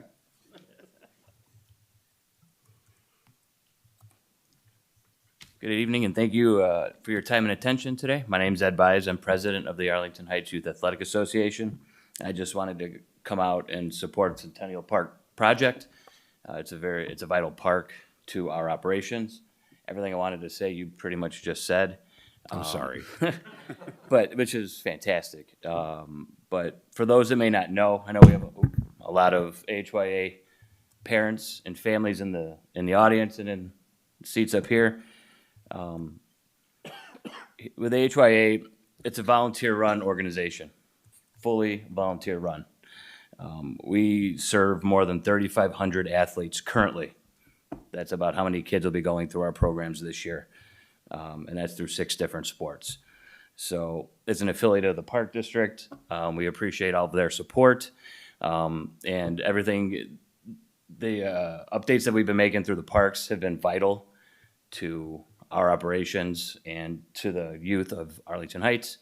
And we just hope that, like everything Kyle said, everything Mr. Mayor said, we can continue to think bigger, think better, and help Arlington Heights continue to be leaders in youth athletics. So thank you very much. Thank you. And the last card I have is Scott Faber. Thank you, Mayor. Thank you, Trustees. Scott Faber, been a resident of Arlington Heights for the last 18 years. I'm also involved in the AHYA program, but on the girls' side with KR Fast Pitch Travel Softball. So the fields that are being improved behind the baseball field, we use quite frequently. And supporting this variance is vital to us because we're the ones being shelled with the balls coming from the baseball field. not to mention the holes in that fence as well. The lighting variance, we're great, very appreciative of granting that variance. Our field use is at capacity throughout the community, starting in 2 weeks when all of our high school players are coming back to playing on our local teams. Having those lights and having field access for those high school players is vital. A lot of those players have jobs throughout the summer and can't be practicing, can't be playing throughout the day. So having access through lights and great facilities like Centennial is greatly appreciated. And coming up last, after everyone said all these great things, is a little difficult, but pretty much everything was covered. I appreciate your guys' support. Thank you. Thank you. I think it's just easy to say Park District is great. So thank you guys for all that you do. I have no other blue cards on this topic. Is there anyone in the audience? I see one hand. Come on up, introduce yourself.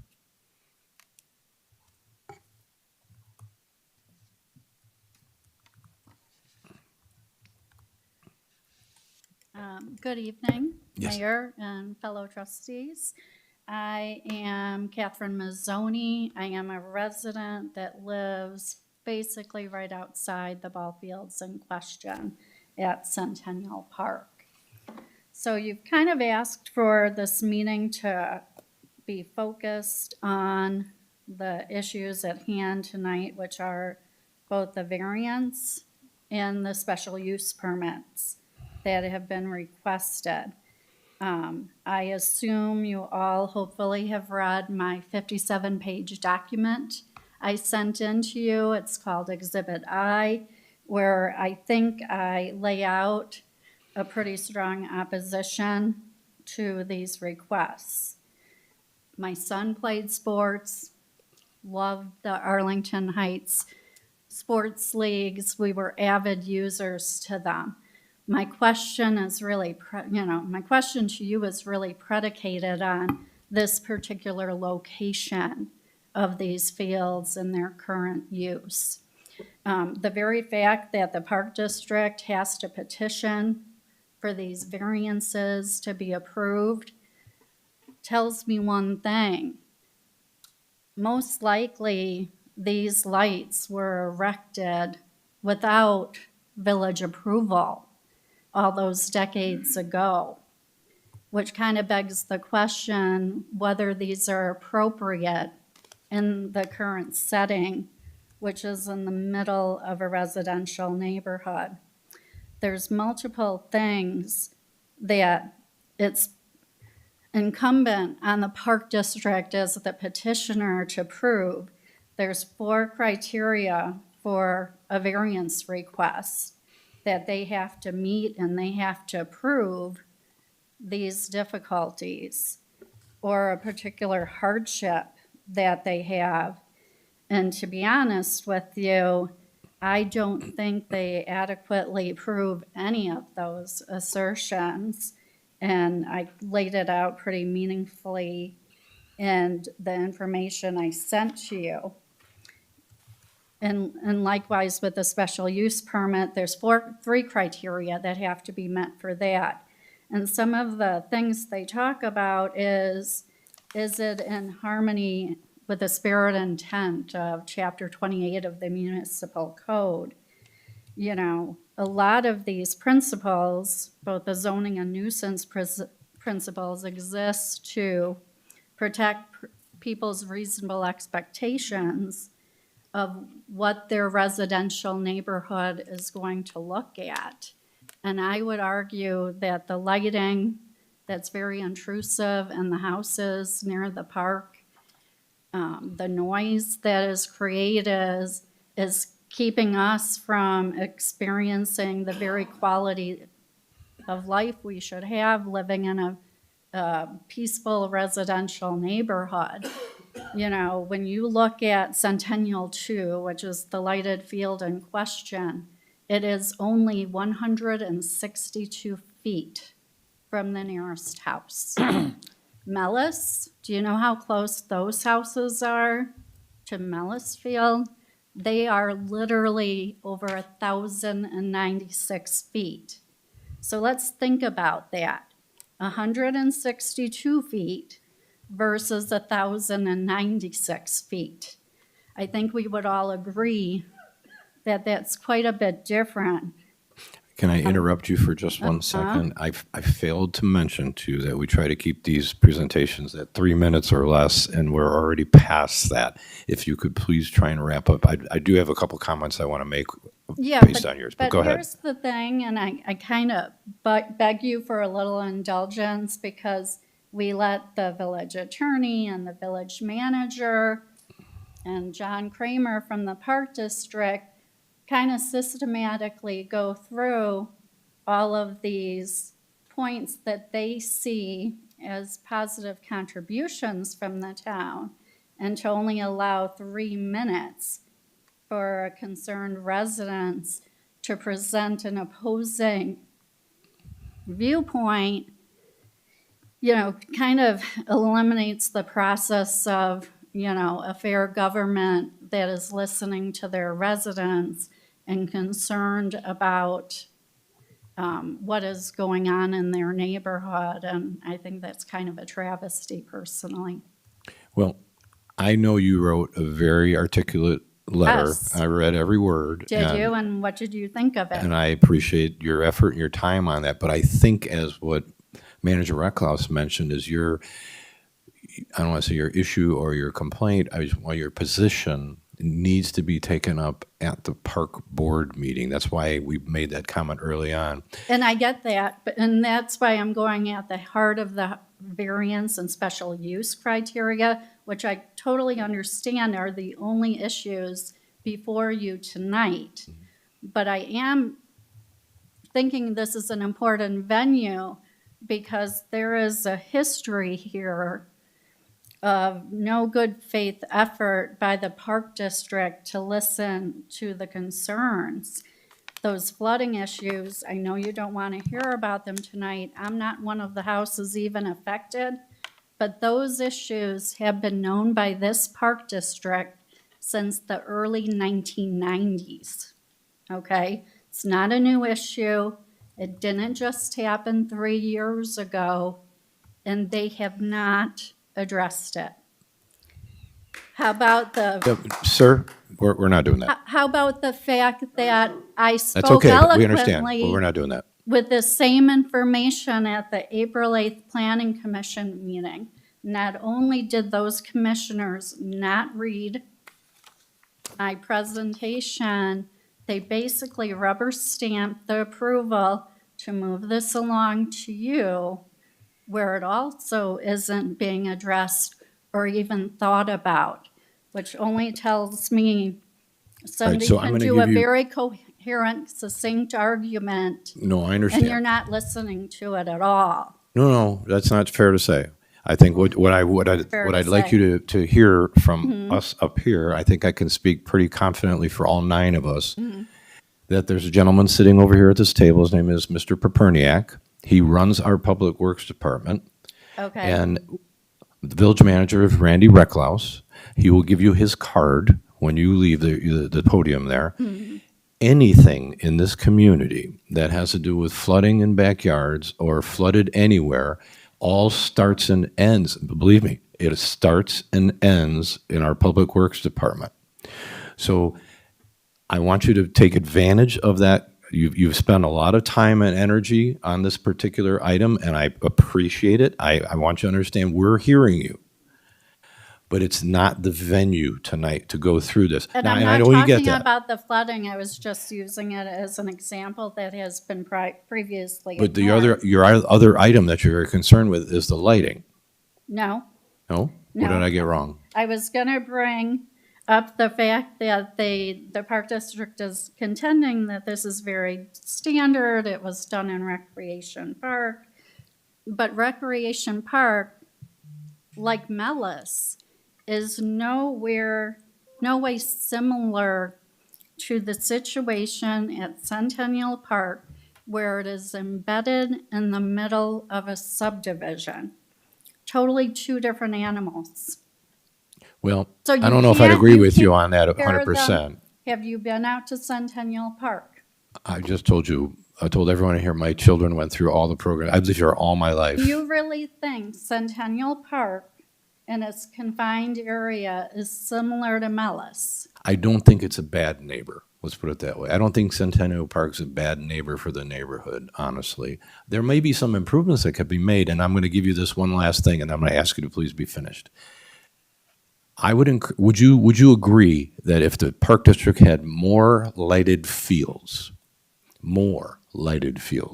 in different places, then maybe it wouldn't be as over aggressive with the scheduling at Centennial Park? Because I know that was another big point in your letter. Yes, absolutely. So maybe what we could do, like as I kind of hinted at earlier, is encourage the development of these programs elsewhere in the community so that they're not all focused in one and make it uncomfortable for just a small portion.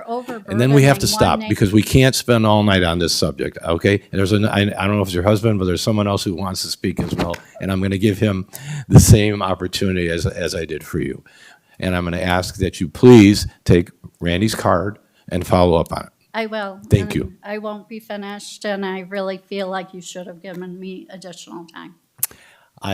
We would be here all night if we did that for everybody. I'm sorry. Sir, come on up. 3 minutes. 3 minutes. I practiced this. It's 3 minutes. All right, go for it. Can I hand out some pictures? You can hand it to our clerk, and she'll hand it out. You got it, because I paid $30 to have these things. Well, then we better look at them.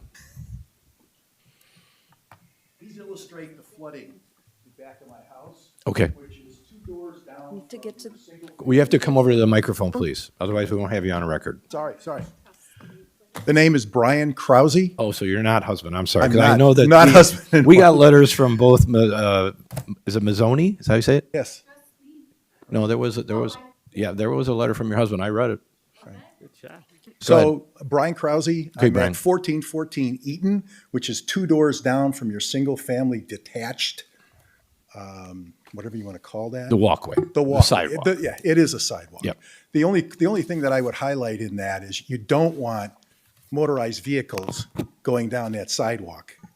And what we're seeing now in the park, because I do back up to the park, is these e-bikes zipping up and down around the baseball fields, going into the tennis courts, and they're becoming a nuisance. And there's like 3 or 4 of them that are doing their bidding, and nobody can tell them what to do. So that's just something that I'm going to highlight. All right. I was asked to log in a concern regarding the flooding. So today I logged in a concern of 2442 to make sure that it's documented and it's on file. But as you can see, this is my backyard. Yep. And I don't know if any of you would live through something like this, but every spring, it's not this bad. This was about 3 years ago, but this is the water, and you can see it. If you take a look, can I borrow your picture? You take a look across the top, you can see the pooling and the water coming back down and coming into actually Mr. Zabrin's yard. We call it Lake Zabrin and Lake Krause. Kiddingly, the kids would literally play around in the pools of the water. What I'm asking is that over the last, say, 30 years that I've lived there, there's been an incredible amount of change. You look at the trees that we've planted, you look at the fences that we've put up, you look at the sheds that have gone up. It's changed the flow of water in the park. It has. It happens. It happens. As you know, you're an architect. So all of this has had an effect on pooling water to the park. And what I'm asking, I'm pleading for it, is a study to take a look at the flow of water and how it goes through the park and into our backyards. Because there are some septic receptacles that are in people's backyards. I mean, you might not know that, but if you do take a walk, you can see that. There is one septic area over by the Mazzoni's backyard that you can't even get water into because the cement for that sidewalk has been replaced a couple of times, and it's actually higher than the septic. So, Are not you, the are you, septic. are you using proper terminology when you say septic? No, I'm not. That should be well. You meant like a catch Storm basin? storm A drain. storm catch basin? Yes. There you go. So- Septic is sewage. Yeah, okay, sorry. So what's happened is as they've replaced the cement for the sidewalks, it's elevated it. And now the water can't get down and in there. Gotcha. So it's just causing a lot of pain. So, and you got the residents, each of us, and I'm looking at the audience, each of us have done what we've had to do to keep the water out. I've had a truckload of dirt put in my backyard to regrade my backyard. I've got a next door neighbor that has done what he's had to do with regrading. He's basically installed stone underneath grass. He's done what he's needed to do to keep the water out.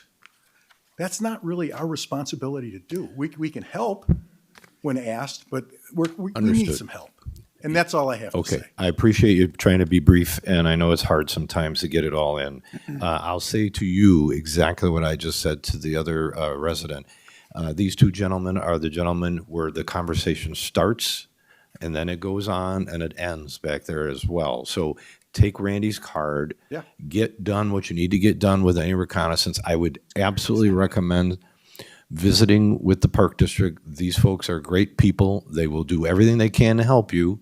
And if for some reason it goes nowhere, it comes back here. Okay, so like I said, I've been here for 30 years. Yeah. I've got emails Yeah. going back 20 years to different people Yeah. talking about this issue. Well, let's start it As up. they've said, it's been around. The flooding has been around, and nobody wants to address it. Yeah. Everybody's kicking the can down the Well, street. there's 9 of us here now that have heard you. Okay. And I would hope that you'll come back and share with us what you've I'll learned. I'll come back and share the success story. That's what I want to hear. Thank you. All right. Is there anyone else in the audience? I see a hand. Come on up.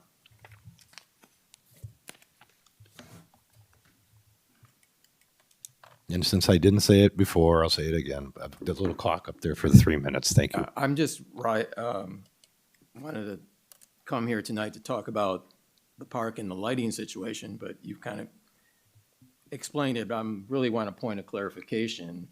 My objection is the photovoltaic plan. I think it's very inadequate. It was done remotely.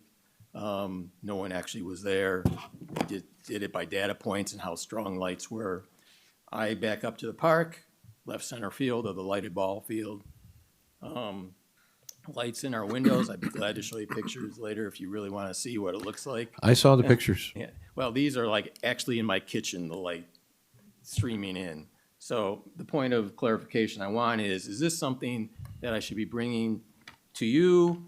My points on the validity of that summary. It wasn't even a study. It wasn't a report. It was a illumination summary. It's called a photometric plan. Right. And it's done by a lidologist who actually takes into consideration the wattage of the bulbs, I understand the all fixtures, that, and yes. the distances and so on. Right. If you disagree with it, because you had a little handheld meter in your hand, right? Was that your? It wasn't mine. Okay, no. someone. But my contention is, Okay. I don't, think that was wrong, but it's not telling you the story. It's not Understood. telling you about the angles of the lights, the height of the poles, the environment, the shielding that's not there, the type of bulbs that they use, the halide bulbs. They're 1,500 watt bulbs, old school. They're not using LEDs, which would have, everybody knows about the LED Kelvin temperatures, 3,000 to 6,000. I have no idea what the current lights are as far as the brightness and the angles of the lights. The original study in 2009 of the voltaic plan, which this was just a rehash of that, they did have a angle plan. That was 17 years ago. Has anybody ever maintained those angles? Anybody checked them? Again, there's gravity, You're there's not weather, wrong. right? You're not wrong. But let me do this because I don't want to spend. We've been Well, on that's this why I was almost here an for hour. a point of clarification. Yeah. Should I be talking to you? No. Should I be talking to the Park District? The Park District. And at what point will you have a say in any of this? Or is it strictly the Park District that says yes or no on some of these request. for They us- are, Right. you see these 9 people up here? These are elected village board members. At the park board meeting that you will go to, there are five elected park board members. They are residents just like you and I, and they care about their community. And if you have a legitimate concern, they will listen. And then it's up to you to explain to them that you want action done on this. I would argue if these were brand new light poles being asked to be put in here, more comments would come from this board about the temperature of the bulbs or the shields on the bulbs. But these are existing conditions that that it is incumbent upon them to maintain and to do a good job for their community. Go there, speak with them, share your concern. Okay. Okay? Again, so if they disregard some of my concerns, is that Mayor? it, or is it something that? Manager they Eckloff, go ahead. propose? I was going to say that the village board, even if the entire village board agree with you, lacks the authority to compel the park district to do anything that, on this matter that they are not inclined to do. They are the final authority on that. The village board does not have any additional authority on existing lights, at a park facility. Even if they're not meeting certain standards or They're- ordinances or There- dark sky rules? There's, if they were to change it beyond what was already approved and in place, that would be an issue. If they were to request to change it to something that was non-compliant, that would be an issue. But in terms of the actual, they report to the people the same way that the village board reports to the people. They are our own elected body that are to be responsive to the citizenry the same way that these folks are. And so, ultimately, they had the final say-so on that. And, that's where we would direct you to go. All right, I appreciate that answer, and thank you for listening and understanding where we're coming from. The lights have been shining in our windows for years, and I'll take it to the Park District and go from there. I would have to believe they will listen. I won't go there. Okay. Thank you very much. Good luck to you. Is there anyone else in the audience that wanted to be recognized here? Okay. Anyone on the board? We have, I have a comment. there's a motion and a second, if I'm not mistaken here, but go ahead, comment. So I just wanted to take the opportunity to thank the Park District Board, because you guys are here, and the Executive Director. It's not often that we get you here, and so I'm very happy to have you here and want to tell you what a great job you guys do, and reiterate how important what the mayor said and some of our citizens had said. The Park District is important. The facilities are important. I personally want to see more lights out there for these kids. It's a big deal for people in our community. There are a lot of times, families have to try to get to their kids' games. And in addition to, and I'm talking about, a baseball season, in addition to the schedules of their work and the elements, we're fighting time. It's tough to start a baseball game after 5:15 because it gets dark at 7:15, which means and sometimes kids have to get to a game a half hour before. It's very difficult when you have two working parents to get their kids to these games when they're supposed to be there to warm up and then to be able to watch them.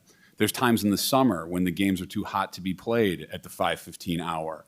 And it would be great to push to a 7:30 or an 8 o'clock start time because it would be a safer time for the kids to play. In addition to that, we are only able to get in one game at a time at these fields. Whereas if we had lighted fields, we could do, per se, a 5:30 to 7:30, 7:30 to 9:30 game time, with a hard cut. I've traveled the country and been to hundreds of facilities where they live in harmony with the communities that they're in. And we can be that. We can have that. Okay, the technology exists. I'm not saying that everything is perfect here, but I'm saying that going forward, we need more of this. The kids deserve better. The families deserve better. And we can do that. And I know that we can do it in a way that will make the residents happy. And we will sit up here as the 9, and I don't care how long we have to work with the Park District to do it, but we can make it work. I'm confident in that. So I applaud you guys for doing this. Anytime you guys have anything, and you can just say, I'm perpetually putting in the suggestion box at every one of these meetings that you have for the parks that I would like to see lights at a baseball field. It is of paramount importance. It will bring us, it will catch us up to our neighboring communities who already have this. So again, thank you for the work that you've done, and I look forward to seeing a lot more of this. Thank you, Trustee Gilbert. And I would add, not just baseball. Not just baseball. I have a daughter who played through the whole softball program, went off to play at Iowa State, and I miss it. I miss not going to those games. So bring it on. You know, there were boards in the past that maybe were not as interested, let's say. Our boards, I'm talking about for lighted fields. I get the feeling this board might be a little more sympathetic to that.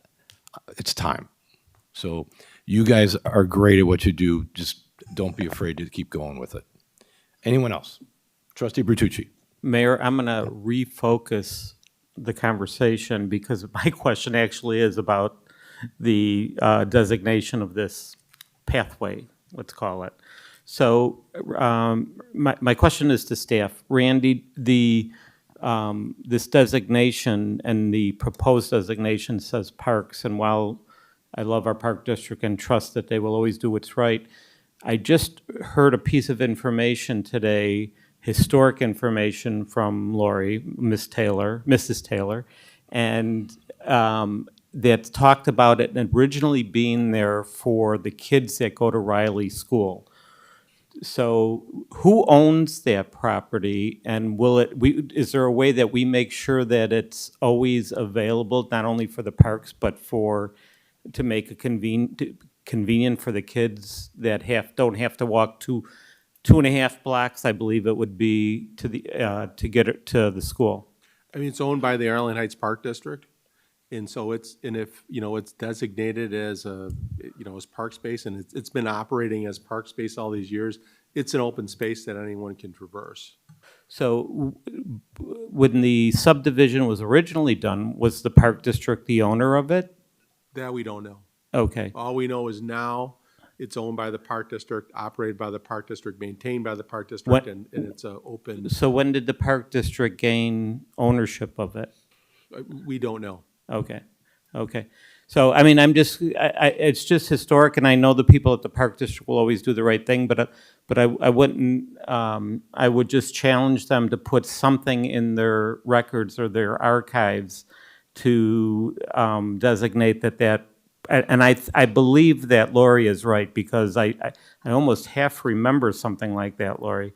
And so to make sure that not only for the convenience of the park, but also for the convenience of the school. Otherwise, I'm more than in favor of it, Mayor.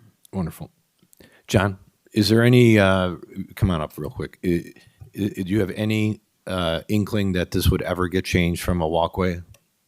No. From our perspective, obviously, there's some history with the school being there, so I'm sure that is why that existing sidewalk easement resides. But again, we intend to keep it as that. Park districts, we cannot sell land, so in essence, it would be as part of this park for the eternity that we own it. So unless we gave it to the village or the school district, that would be it. Okay, very good. Thank you. Okay, further comments, questions, discussion? If not, there is a motion from Trustee Schwingbeck and seconded by Trustee Gilbert. And I think we have to do a roll call vote on this. Trustee Schwingbeck? Yes. Trustee Gilbert? Yes. Trustee Manganaro? Aye. Trustee Dunnington? Yes. Trustee LaBedz? Yes. Trustee Zyck? Yes. Trustee Santa Maria? Yes. Trustee Bertucci? Yes. President Tinaglia? Yes. All right, that's unanimous. Congratulations. Thank you, Mayor. Thank you, trustees. And You Mayor, guys- we'll aim to have those ordinances available perhaps as soon as your next meeting, but if not, then by the 15th All of right, June. very good. Thank you, Mr. Passman. All right, we have two more items to go through. The next one on the agenda is item D, and that is an ordinance concerning the imposition of lift assist fees.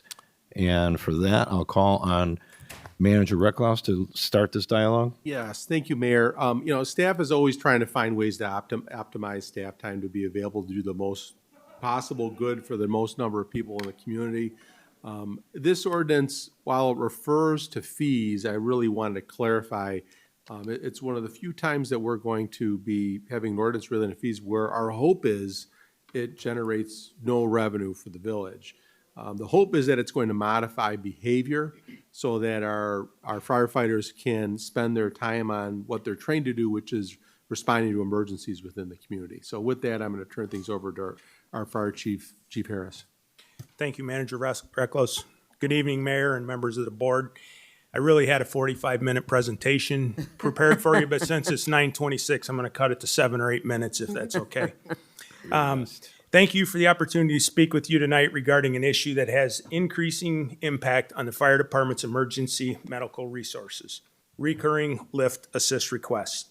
Tonight, I'd like to provide a background on what lift assist calls are, the operational challenges they create, data showing the increasing demand for these services, recent changes in Illinois law, a proposed ordinance structure for the village, and our planned implementation of this ordinance.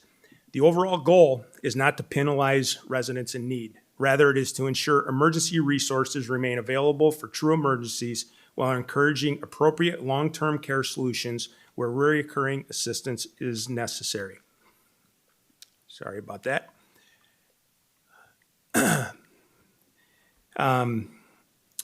To begin, I want to emphasize the fire department fully understands that residents may occasionally require lift assistance.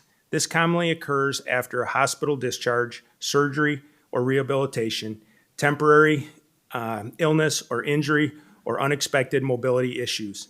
In many of these situations, our personnel are not only helping someone back up safely, but also evaluating their overall condition and safety within their home. Sorry, I lost my spot. These interactions can actually be beneficial because they allow paramedics to assess the resident's well-being, identify potential fall hazards within the home, and the paramedics can complete a referral to Health and Human Services where Lindsay Dosey and Hannah Kane can get involved. I want you to know during the entire discussion about this, Health and Human Services have been involved with us from day one in putting this ordinance together and working to make sure we're doing the best thing for our citizens. And we help prevent future injuries. The concern we are addressing tonight is not the occasional need. The concern is a growing number of reoccurring non-emergency lift assist calls that are consuming emergency response resources on a routine basis.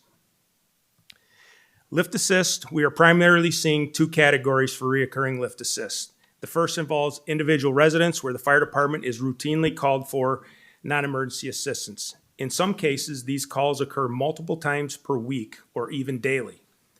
The second involves nursing homes, assisted living facilities, and senior care providers that rely heavily on the fire department personnel to provide services that are often expected as part of the care they advertise for the residents and families. Again, our goal is not to deny assistance. Recurring lift assist calls have direct operational impact on our emergency services. Every time an ambulance and crew are tied up on a non-emergency lift assist, those resources are temporarily unavailable for cardiac emergencies, strokes, serious injuries, structure fires, vehicle accidents, or other life-threatening incidents. These recurring requests can delay response times to critical emergencies throughout the village, require mutual aid ambulance to come into the village, and reduce our operational efficiency. When non-emergency lift assists become routine and predictable, they begin impacting our ability to provide timely emergency medical care. The data we have collected clearly shows a growing trend. In 2024, just 19 addresses accounted for nearly half of all lift assist responses in our community. That indicates a very concentrated demand coming from a relatively small number of locations. In 2025, responses to assisted living and nursing facilities exceeded the prior year. Overall lift assist volume increased by more than 6%. In the first quarter of 2026, one resident alone required a non-emergency lift assist for 25 consecutive days from the fire department in February. Another resident called us 30 times over a couple-month period to help her up in her wheelchair. At our current pace in 2026, lift assist activity is already running approximately 7% ahead of last year. These statistics demonstrate that this is no longer an occasional issue, rather a recurring demand on emergency services. Recognizing that this is an issue is recurring throughout Illinois, the state recently passed Illinois House Bill 2336. This legislation became effective January 1st of this year. The law allows fire departments to bill nursing homes and assisted living facilities for reoccurring lift assist responses beginning with the 7th annual occurrence. The legislation was passed specifically because fire departments across the state were experiencing significant increases in these calls. Many neighboring communities are now developing local policies and ordinance based on this law while adapting them to fit their own operational needs. Our proposed ordinance follows that same philosophy. We are taking guidance from state law while developing a program tailored specifically to the needs of our village and fire department. As part of this process, we reviewed how surrounding fire departments are addressing reoccurring lift assist requests. What we found is that many departments have already implemented fee structures for excessive non-emergency lift assist calls. While the exact fees vary from community to community, the overall approach is very similar. Allow occasional assistance without penalty, provide warnings or notices or letters when calls become excessive, and implement cost recovery measures for reoccurring non-emergency use. This demonstrates that the approach being proposed to you tonight is consistent with regional practices and broader industry trends. The proposed ordinance would establish separate fee structures for 1, individual private residences, and 2, nursing homes and assisted living facilities. The intent is to balance compassion with accountability.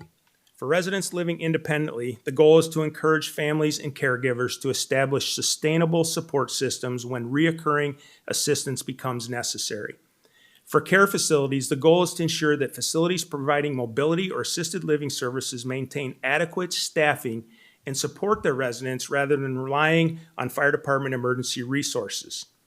This ordinance is not intended to be a revenue source. It is intended to be an avenue to change behavior, like Village Manager Recklaus mentioned earlier. This ensures flexibility, fairness, and compassion will remain part of this process. Implementation of this program would involve several important components. First, we plan to conduct community education and outreach to ensure residents understand 3 things: why this issue is being addressed, what resources may be available to them, and how they can avoid reoccurring emergency responses. Second, we will work directly with nursing homes, senior care facilities to communicate expectations and discuss operational concerns. Third, we will coordinate closely with Village Health and Human Services staff to help identify residents who may need additional support services from the village. Before any billing occurs, residents would receive a first notice letter.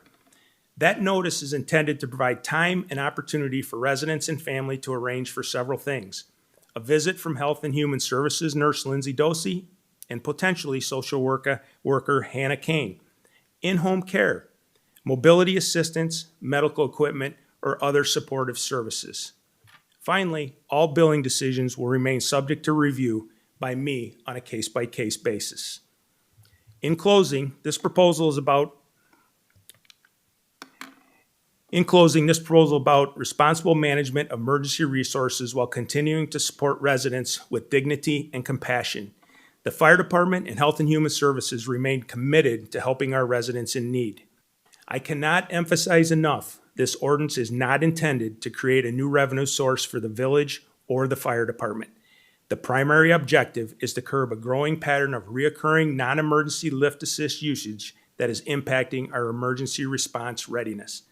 The goal is behavioral change, encouraging individuals, families, and care facilities to establish appropriate long-term support systems so fire department emergency resources remain available for the other emergencies that are true emergencies.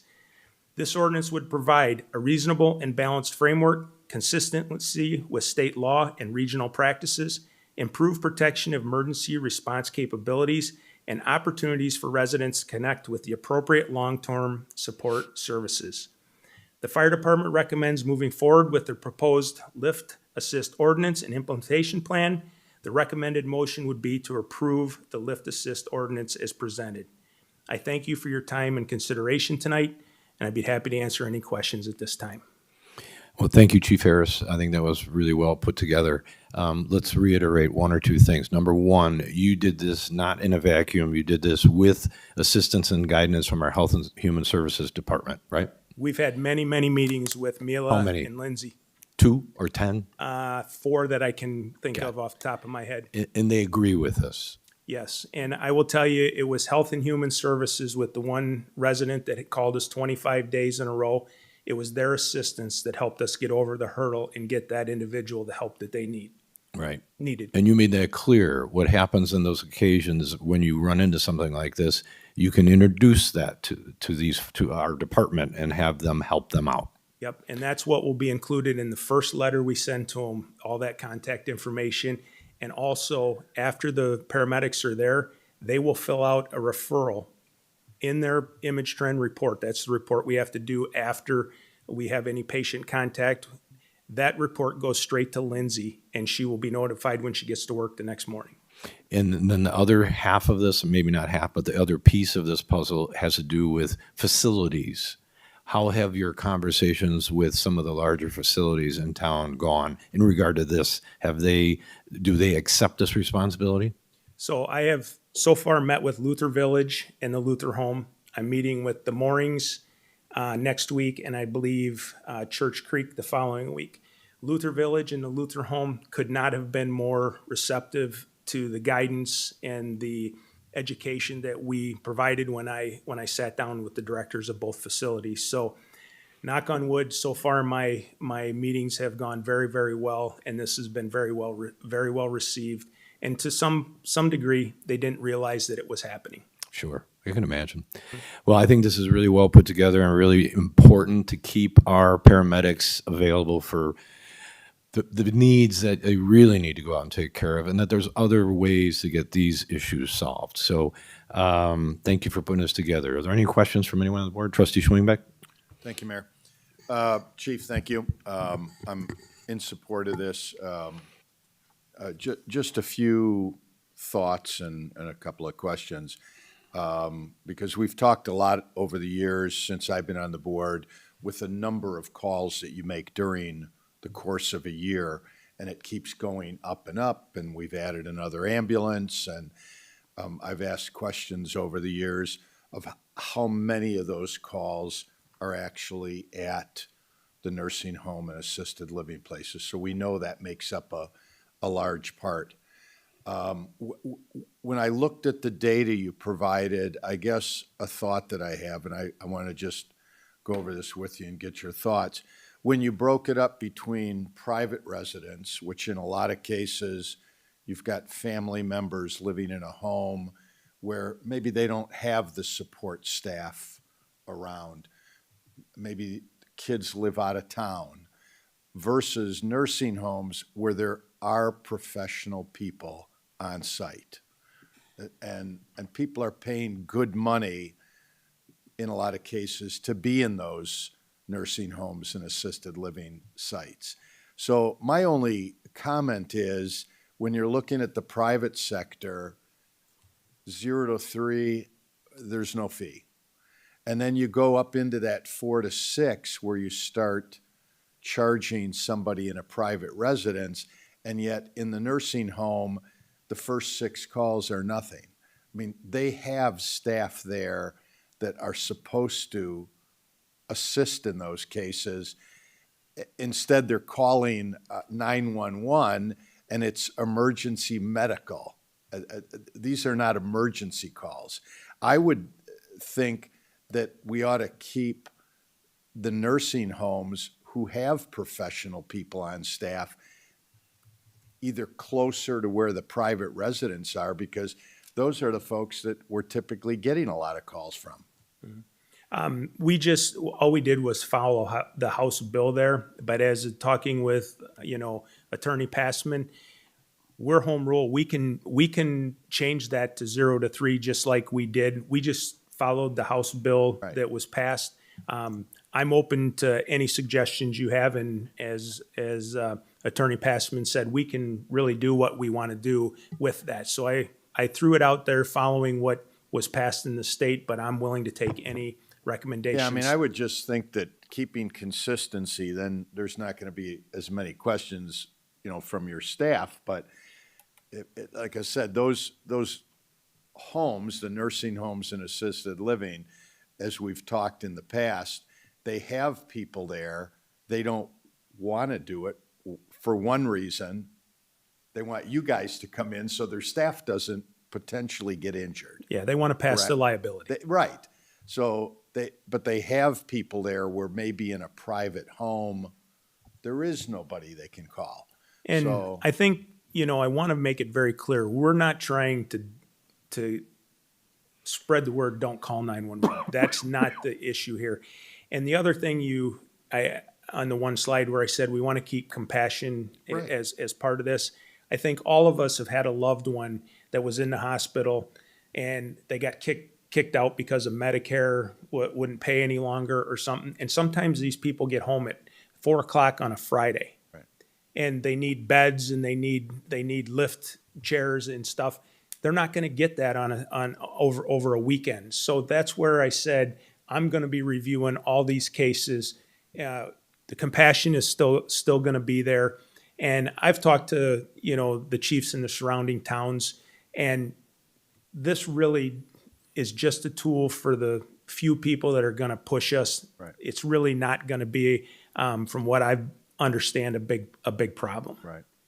Yeah, no, and I understand that, and compassion certainly comes into play. But when you look at 12,000 EMT calls a year, and if I remember right, a good 3,500 or so come from a small percentage of nursing home and assisted living, I just think we ought to maybe drop that down a little bit and compare it with private residents, because those seem to be the folks that are calling you. Chief, can I ask to verify the question here that I maybe I didn't get? When you have 6 at a facility, are those the address 6 or 6 different people in that facility? So the one thing that, everybody asks me about Luther Village. You have Luther Village and then you have Luther Home. Okay, Luther Village. Well, no, I get that you're going down a different road. But let's say the Lutheran Home, which is a nursing facility and several different levels of skilled care, separate from Luther Village, which is a private residential community. Correct. If there's an address of something on Oakton that is the Lutheran Home, are you giving in this proposal 6 non-charge visits to that address, or 6 to every single resident in that Lutheran Home? The Lutheran Home is 800 West Oakton, and they have My Rehab, they have Heartstone. It's all one address. And there's several hundred people Yeah, in there. so 800 West Oakton gets 6 free passes. Okay. And on the 7th one, they will start receiving a bill. So the difference there is at a house at 1246 North Walnut, where I grew up, it's just that family that's there. They've got 3 Yes. comped Yeah. assists. Right. The Lutheran Home at Oakton is going to get 6 for the whole 200 or 300 people that are there, or whatever, how many people live there. Correct. Does that make sense? Did I get that right? Yes. Okay. Does that clarify what you're thinking, or do we still want to lower No, it down? I understood that. So do you think we should still lower it down to 3? I mean, I'm okay either way. I'm just asking you if you. I think so, because they've got professionals there that should be able to accomplish this. Yeah, no, I don't disagree with that. Okay. Did you have more? I interrupted you. I didn't mean to do that. I'm That's sorry. I it. just wanted to get clarity on that. Yeah, no, that was it, and I'm in full support of this, and I'm looking at this and in agreement that this is not a money-making. It's to maybe change the behavior in those locations so that you're available to really tackle the emergency situations, and you're not on a call helping somebody when all of a sudden another call comes in and it's a real emergency. Thank you. Okay. Anyone else? Trustee Santamaria, I would just like to make a motion. you go right ahead. Can you put the motion back up, Randy? The motion itself. Nope, there it is. Thank you. Motion to approve the lift assist ordinance as drafted. Second. Okay, so motion is made by trustee Santamaria, seconded by trustee Manganaro. Further discussion, further questions, anyone? Yeah. Did you? Yes. Go ahead. So, a couple of things, and just to help you out, I did, some research too, and the Illinois Municipal League's got a bunch of good information about the the law that was passed by the state to allow this to happen, and model ordinances, so on and so forth. And one of the things that was the reason why they had was because you could have at that address, you could have 100, versus one family. So while I too would agree that, hey, you guys got people there, but are you trying to be fair to the people or to, you know what I'm saying? So if you're looking for a per population, I'd almost go with because I'm hoping that there was some thought process in that model ordinance. And from what I was reading in other sources, it seemed like that's the direction it was going. Hart, I don't know if you had a chance to look at some of those, and maybe you used part of that model ordinance. Yeah, I did, Trustee Bertucci. Not only did we review the IML materials, but as Chief Harris alluded earlier, as a home rule community, Arlington Heights not only has the authority, but has had the authority, and in fact, our firm has worked with other of our home rule municipal clients to implement similar type of fees well before the new state law was passed. Got it. We relied on the state law, on some of the models that we've seen from other organizations, as well as some experience we have with other communities to draft what then the chief directed he believed would be appropriate for Arlington Heights. Yeah. So okay, now I'm understanding what you're saying is, but with home rule, we didn't have to wait for this January 1st. We could have done this prior to. No, and a lot of communities, and I know Chief Harris done this region, a lot of this issue obviously bubbled up to the point where Springfield took notice and took action. There were many communities that were experiencing this issue before this was adopted. Many have taken the opportunity with this new attention being given to adopt something now for the first time. So very few communities, in my experience and my knowledge, had anything like this before the new law, but now we're seeing this spread, home rule and non-home rule alike. Yeah. So anyways, long story short is I'm obviously very in support of this. I would almost say as written, but that we have the ability to change that at some point. And when you meet with them, you just say, hey, listen, this is the way we're writing it, but I got news for you. You start, abusing that and taking it to the 6, all the time or whatever, that we're gonna change it down to 3 or whatever. Right. I certainly can do that. Okay. Anyone else on this side? None over here? Trustee LaBedz? Thank you. Thank you, Chief. I'm definitely in support of this and have been since I first read about it. I know how important it is to have your EMT available for those of us who really need it. So, but my question has to do with the individual residences. So when Health and Human Services gets notified that there's somebody that seems to have a particular issue, and you kind of talked about this, but I just want to get a little bit more clarification. Are there resources that individual or the family members of that individual can reach out to provide the kind of assistance they actually need, which really isn't emergency care, but it helps them to, I guess, really remain in their home and kind of get around it to do what they need to do? I think that's what our referral to Health and Human Services does. I think Lindsay and Hannah do an outstanding job. I keep going back to the gentleman that we went to 25 straight days. It was them who provided him an enormous amount of material and resources and walked him through. They were there 4 times, I believe, and spoke to him on the phone that got him the resources that finally got us, to not have to go there for the 26th day in a row. So Hannah and Lindsay have all that material to provide to them. If I could, Trustee LaBedz, I mean, I think it's Lindsay and Hannah will look at this on a case-by-case basis. In some cases, it may be as simple as the person needs some medical equipment to help them get in and out of bed, or, to maneuver the bathroom, more correctly. And we've got resources available through the senior center to connect folks there. It could be that they need, if they can afford it, an in-home health aide, to help with some difficult, moments during their day. And, everything up to and including, there are individuals that are perhaps living alone that maybe shouldn't be. And they can engage with the family and talk about this experience and kind of force this issue and kind of talk about how this maybe isn't a sustainable way of continuing. And so getting them involved, I mean, this is what they do, and it's a great partnership between Fire and Health and Human Services on that. I appreciate the information, and I know that they do a good job, and they're really very important to us, just as you are. So, thank you. They do a great job. Yeah, thanks. Anyone else? Trustee Zyck. Thank you, Mayor.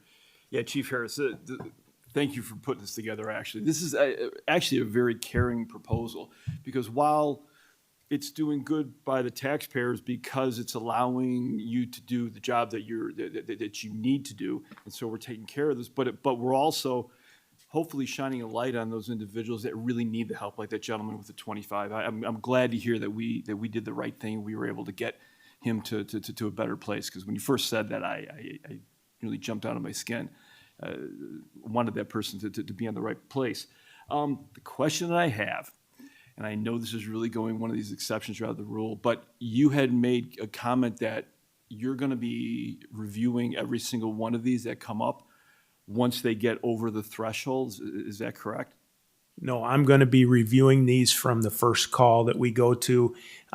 We have a set up in our report that each day it'll send any lift assist that we went to us, and then we'll be reviewing it, sending out a letter to them, getting Hannah and Lindsay involved. So we're not waiting until the third one. After the first one, after the paramedics get back and they can let us know what they may have seen that they need in assistance, then we'll go from there. Okay, that's good. That's really good to hear. Because what I kept thinking was, again, this is a real exception on the rule, but private residence, let's suppose you have an individual who needed help 3 times in a row, and now somebody else within that same residence, not because of the issue that was causing the other one, has the same problem. Are those the type of things that you're going to review and kind of see, like, okay, is this the right thing to do? Right. This is going to be a discussion between myself and Health and Human Services that are going to follow up there before a fee, I guess, would ever be sent to somebody. We're not just looking to send these out. I will talk with Lindsay, and, she'll say, it took them 4 days to get the lift, and it took them, 5 days. So if we had to go there for 5 days, we're not going to send them a fee when it was over the weekend that this was all taking place. That's why I'm saying the compassion has to play a role in this if somebody has no choice in the matter. Got it. Okay, thank you. Anyone else? I do have one blue card from an audience member on this item. Vincent Kane, are you still here? I think Vincent is no longer. He was the gentleman that got up and spoke already. Okay, fair enough. Then I think, is there anyone in the audience that want to address the board on this item? I see none. Last discussion here, and we had a motion, Trustee Santamaria, seconded by Trustee Manganaro. This is a roll call vote again.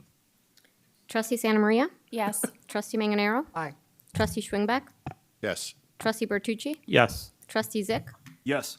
Trustee Dunnington? Yes. Trustee LaBedz? Yes. Trustee Gilbert? Yes. President Tinaglia? Yes. Okay, again, unanimous concurrence. Chief, good luck. I know this adds a little bit of work on your part here, but I think in the end, it's going to be the right move all the way through. So thanks for coming here and presenting tonight. All right, last item. Oh, geez, it's too late. I don't think we can start this one, right? Diana would want to shoot me. I'm teasing, of course. Manager Recklos, why don't you set us up on this? Real quick, this was an item that was a board-generated idea last fall, and it was put in the 2026 to 27 business plan, and our deputy village manager, Ms. McCullough, and her team have done a fair amount of research on this, and so she's going to be our closer tonight and present this item for discussion. Great. Okay, thank you to the village board. I understand it's just about 10 p.m. I was teasing. So I'm going to try to keep this quick. I do have a lot of slides, so I'm going to move through them pretty quickly because I can always revert back if you need me to. But so tonight we're going to be talking about the possible creation of a downtown social district program. And so staff was asked to explore this type of a program to see what it could potentially look like in our downtown area. So the goal was to review other communities, how they operate, and discuss whether this is something that the village would like to explore further. So when you look at the purpose of the presentation, I'll talk about various aspects of this program, the research that was conducted. We'll review some operational, enforcement, and budget considerations, in addition to discussing a potential pilot program and the next steps. So what is a social district? So a social district is an open consumption area that would allow patrons to consume alcoholic beverages from participating in licensed establishments, and they would need to consume these beverages in a designated zone. So we currently have our alfresco zone set up. It's prime for this type of a concept, and this is what we're going to be discussing further. So why would we discuss this? This allows patrons to purchase alcoholic beverages from participating businesses. They have to keep it in a designated public area.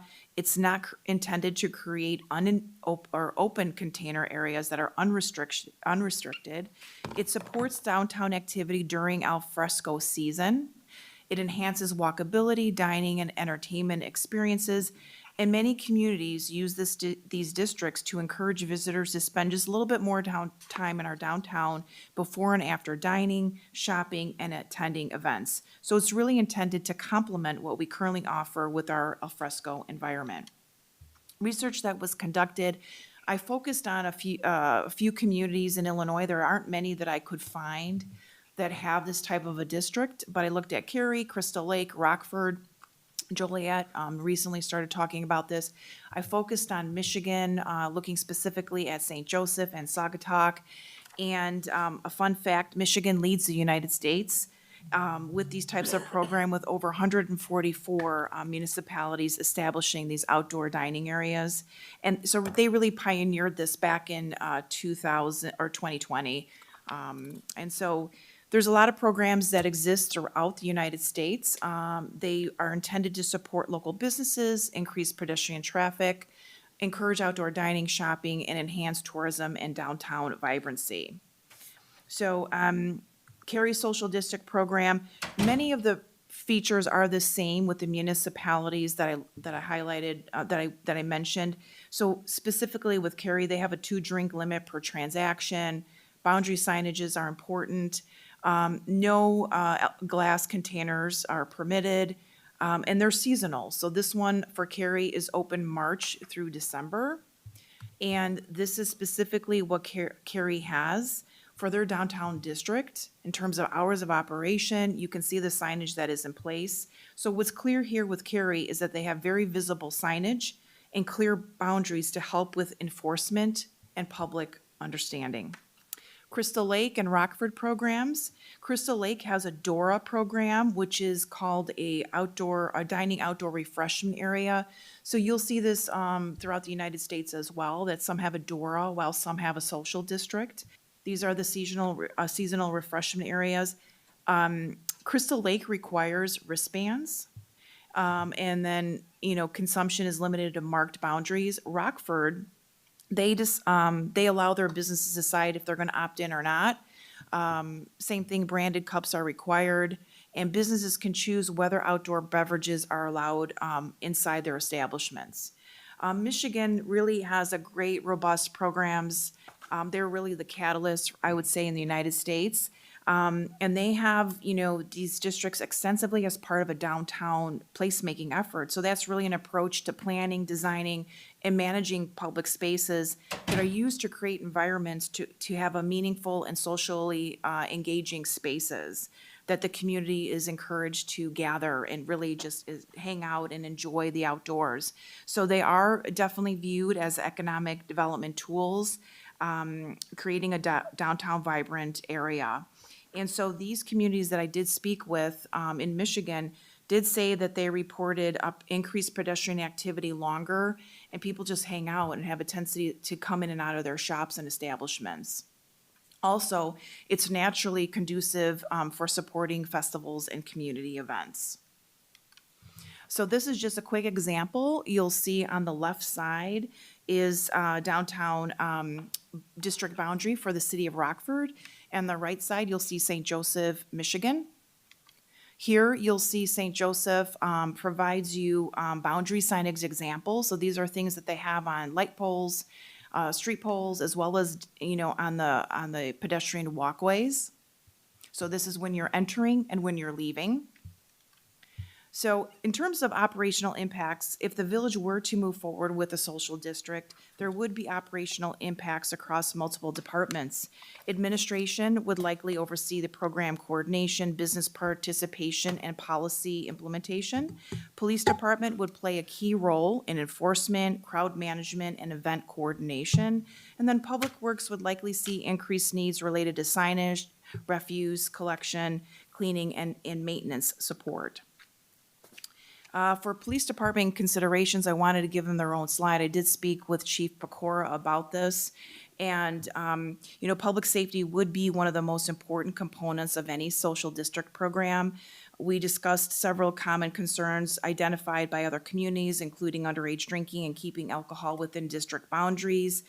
Another key issue is making sure that the public clearly understands where alcohol consumption is allowed and where it is prohibited.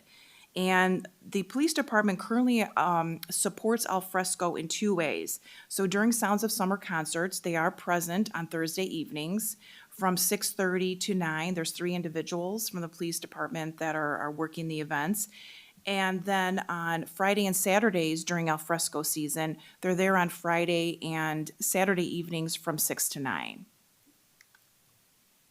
So some public works considerations.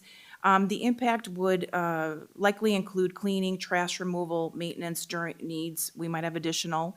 The village would also likely need signage, branded cups, traditional trash receptacles, and other district materials. Depending on the final structure, there may also be staffing and administrative costs associated with the program. And that at this time, we don't have final cost estimates, but they would be a part of any future evaluation. Potential operational framework. So this is where I could see where we could clearly define social district boundaries. We already have that in place through our al fresco zone. It's been in place for a few years now. So if the board was interested in moving forward, we think that we could implement a structured and limited program rather than an all-day and all-year-round operation. It could be limited to Thursday night only during concerts, or it could be, you could add a Friday and you can add a Saturday during al fresco. Participation would be voluntary for the businesses that have a liquor license.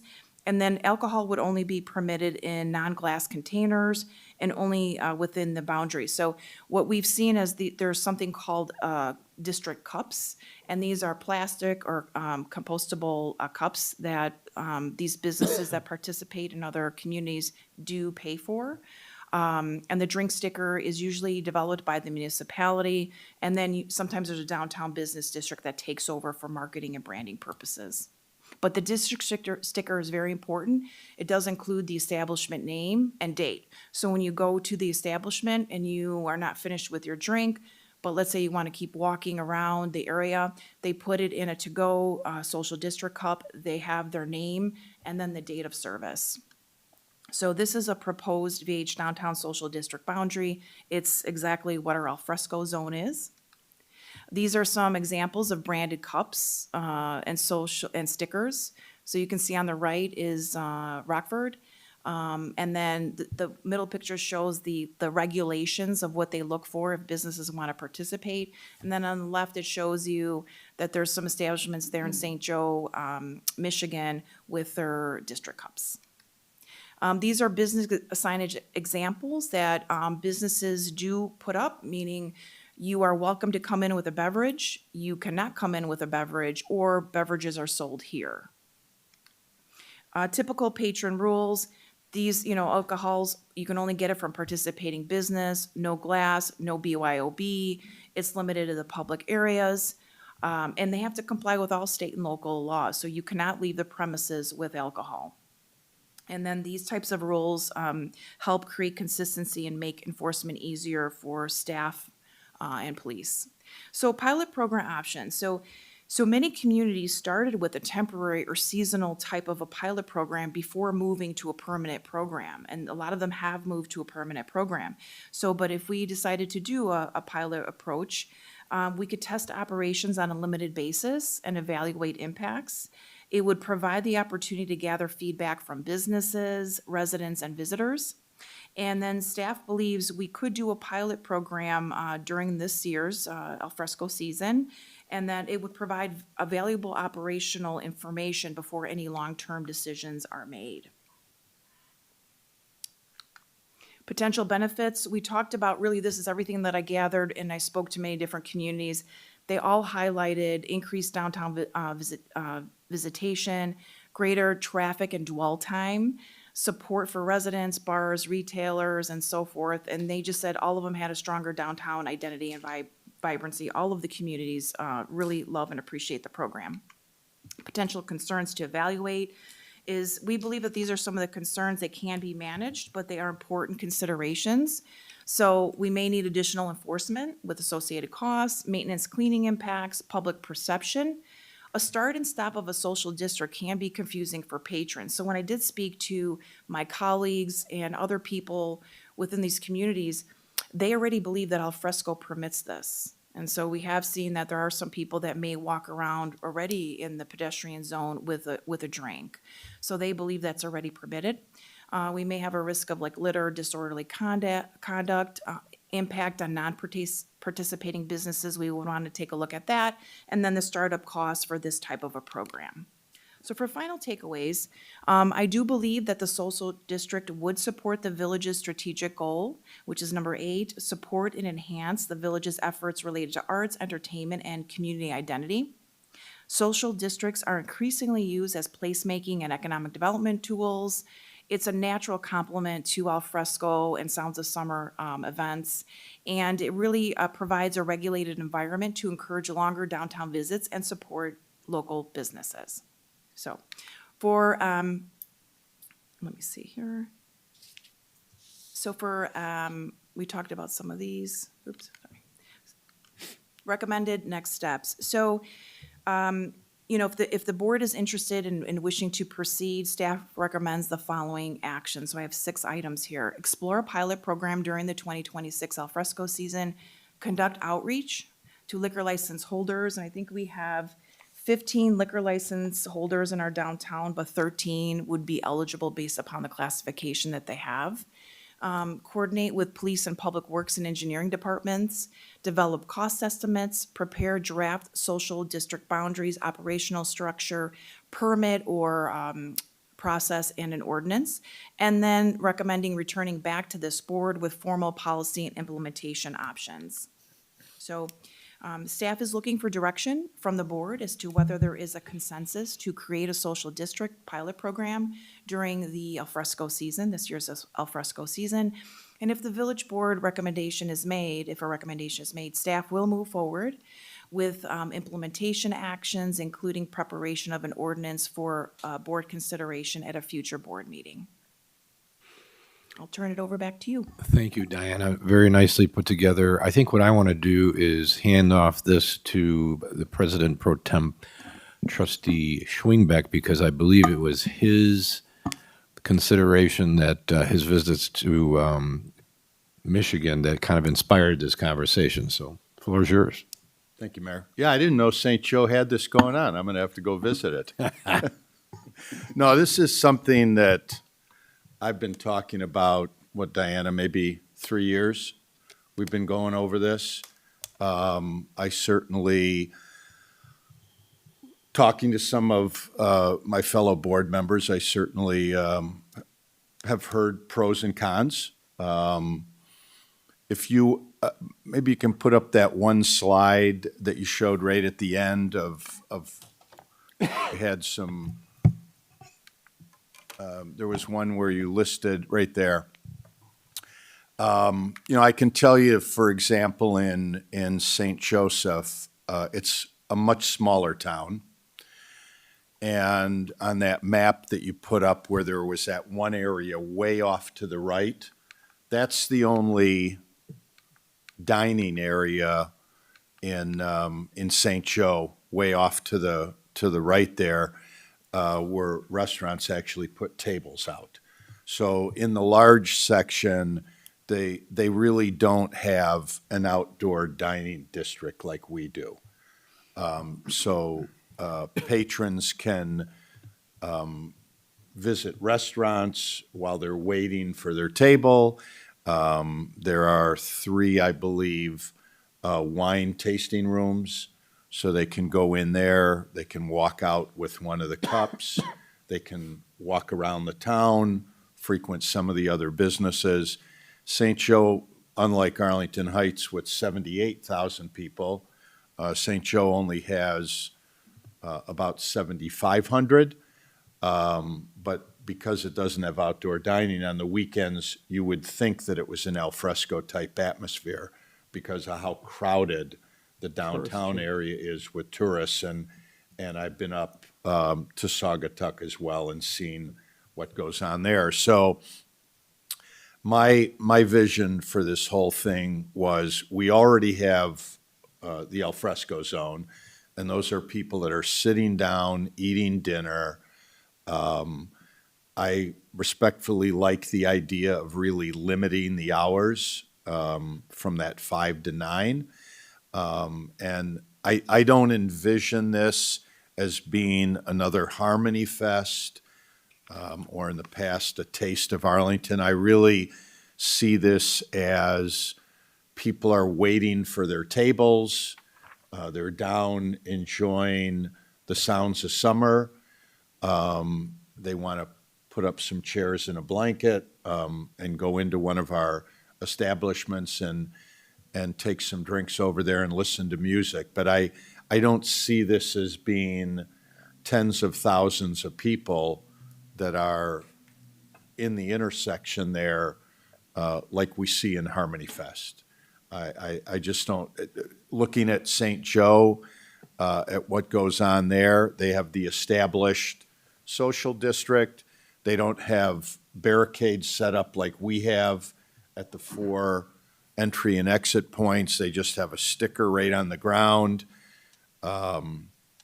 It lasts a lot longer up there than our al fresco zone. You can go up there in January and February and walk around with a drink. So I think we can control it a lot more by having it in the al fresco zone. They also don't have a police presence, and I certainly understand our board may be wanting that, but I don't see up there people walking out of that social district with their drinks, the stickers on the ground. They're walking around town with a cocktail or a glass of wine, or they go in and they get a frozen drink at the wine bar, and they walk around town, and when they're done, they drop the cup in the trash, and they either walk home or get in their car. But up there isn't an enormous police presence monitoring this, and in all the years they've been doing it, I've never seen it get out of control. So I do understand where we're looking maybe for that as a possibility, and that's why in talking with staff, I thought it would be a good idea to do it on Sounds of Summer night when they're already there, and then trying it on a Friday and a Saturday within a very tight window. And once people are done at 9 o'clock, the establishments can just stop serving them in those cups. So we can do it, as a trial in a very tight window rather than just opening it up like some of these towns do all day. So it's been very successful. I can tell you that in Saugatuck and St. Joe, people love it. And they can walk into stores and shop and walk around town or sit in the park. And as you pointed out, it's certainly helping the business establishments, not only the establishments that serve alcohol, but the other ones as well. People do linger a lot longer and visit the shops. So, I mean, I'm obviously very in favor of this because I've been talking and working on this for quite some time. So I think it's a great enhancement for our al fresco zone. Okay, agree, 100%. Today, what we're looking for, could you put up the last slide, the very final slide?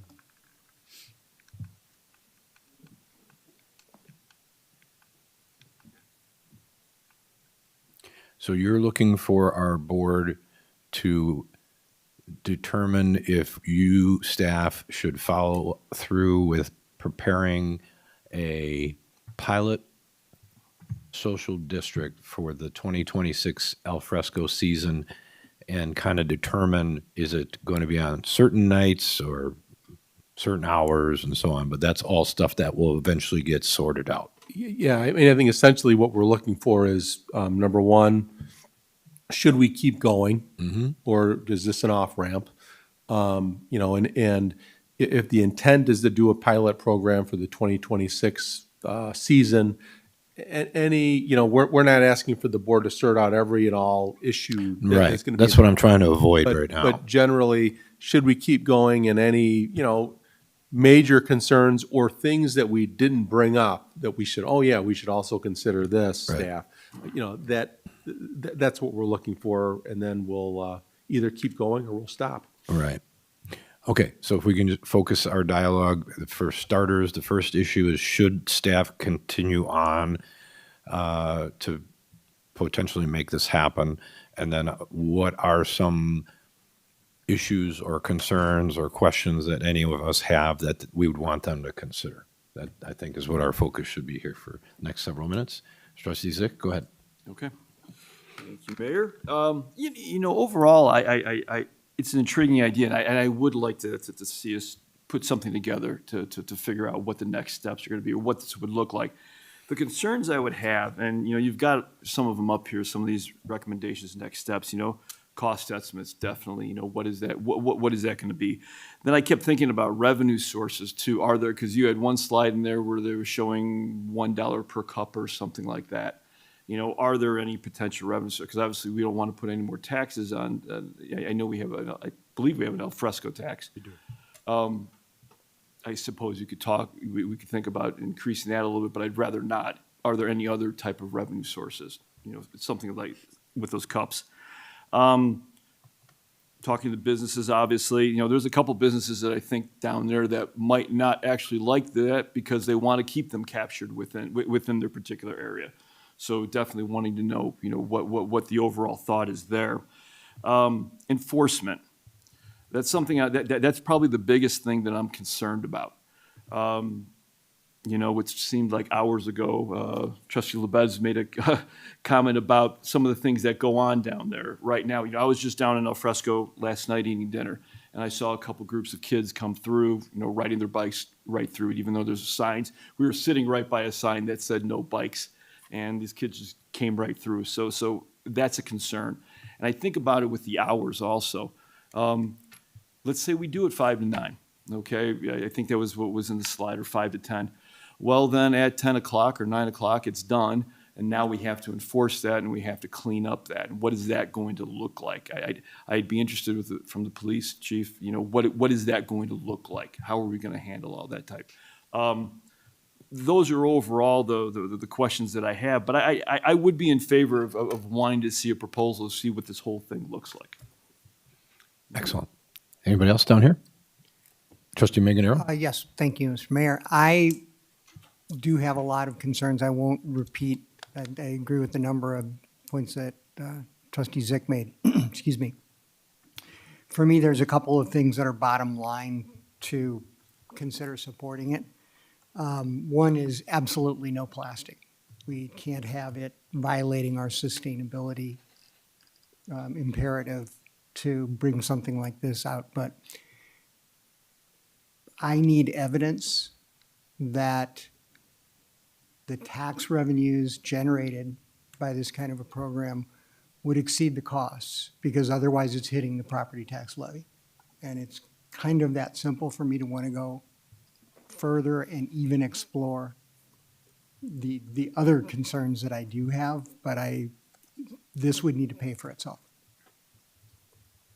Okay, fair. Trustee Gilbert. Yeah, I think this is a great idea. You guys have hit on a lot of good stuff. I'd be in favor of going forward with this. I would like to see it, because it is a pilot program, not bogged down with too much regulation and all these things for implementation. I'm fine with it being the entire time al fresco's open. I don't necessarily know that we need separate cups that are tagged with labels and things like that. I think a lot of times people are serving plastic cups if you're sitting on an al fresco patio as it is. So I don't see why somebody couldn't just get up and walk out with that very cup. I don't think we need to make a new cup per se on this. But again, I think that's up to each individual restaurant how they do it. But, some of those outlay costs at the beginning might just bog it down to see if it's actually going to fly. But I think it's a great idea. So I'd love to see you guys go forward with this and bring something to the board. Trustee LaBedz? Thank you. Thank you for all the work that was done, Diana and Trustee Schwingbeck. I really appreciate it. We've had several conversations about this, and he's not going to be surprised at what I'm about to say, but I'm going to be the curmudgeon here and say I am not interested. We can't even control how people walk or maneuver, I'll put it, through our little al fresco zone, that I don't want to add something else to it that we have to watch out for, that we have to watch out for underage drinking, that we have to deal with, additional trash or whatever. I am not convinced that it won't stop people from bringing stuff in, say Sounds of Summer. I'm not naive. I know people bring stuff in, and I would say they put it in their little adult sippy cups, which are basically, the insulated tumblers you can't see through, and they just take them out of their bag, and I don't see how this would stop anything like that from happening. I think that, the idea, I appreciate the idea of, being able to wander through and so forth, but we don't really have a lot of shops in this zone. I mean, where are people going to walk into another restaurant? I was kind of racking my brain to see what shops we've got within this area. Not too many. There's the hair salon. There's a few things like that. I don't see that, and there isn't a lot of place if the idea is to have people to sit. There isn't a lot of place to sit. There aren't a lot of benches. You can sit around the fountain and so forth. So I guess, as I have previously said to Trustee Schwingbeck, I'm not feeling this. So that's where I stand on this. You are not a curmudgeon. Oh, yes, I am. No, you I are not. always wanted to grow up to be a curmudgeon, and I'm not there. We'll go this direction. Trustee Bertucci. Well, I, as much as all the respect in the world that I have for Trustee LaBedz, I'm going to go the other way. I'm very much in favor of it. I visit, probably for the last 11 years, I visit multiple times a summer, Saugatuck, and I found their program, and Tom and I have talked about this often. When Tom called me, it was, yep, I seen it, I get it. I agree. We should have it here, but what I see there is I don't see too much of a concern about cleanup. I think maybe because I did once Tom put this in motion.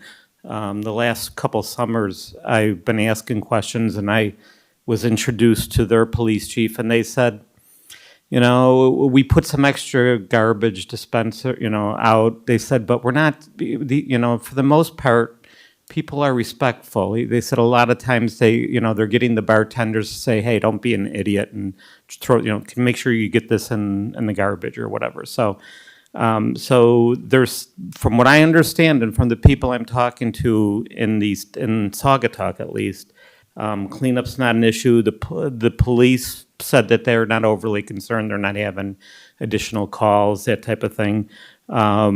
It's more about the stickers. You can do cups if you want, but if you want, you could just say they're responsible to get their own plastic cups, and then it's all about the stickers, from what I understand too. So that's what. The only other thing I would say, if you put hours on it, I guess you would put hours on when they can stop serving it. Somebody, the last serve at 9, well, that person might be finishing their drink at 10, and that just has to be understandable. But I'm seeing that there probably, from what I am understanding, there is a little bit more compliance at the adult level versus, and I agree 100%. I mean, Randy, we got to talk this to Nick. The kids are going through like crazy. It's almost getting worse this year already. And so I would agree with that, but I'm also not seeing an issue with the social district from a standpoint of adults. And while we don't have while we don't have as much shopping as like a Saugatuck, we do have our ice cream and our yogurt place and this new fruit place. And I've been with my grandkids, and I'm not done with my last cocktail at dinner, and they're like, Grandpa, can we go get ice cream? Can we go get ice cream?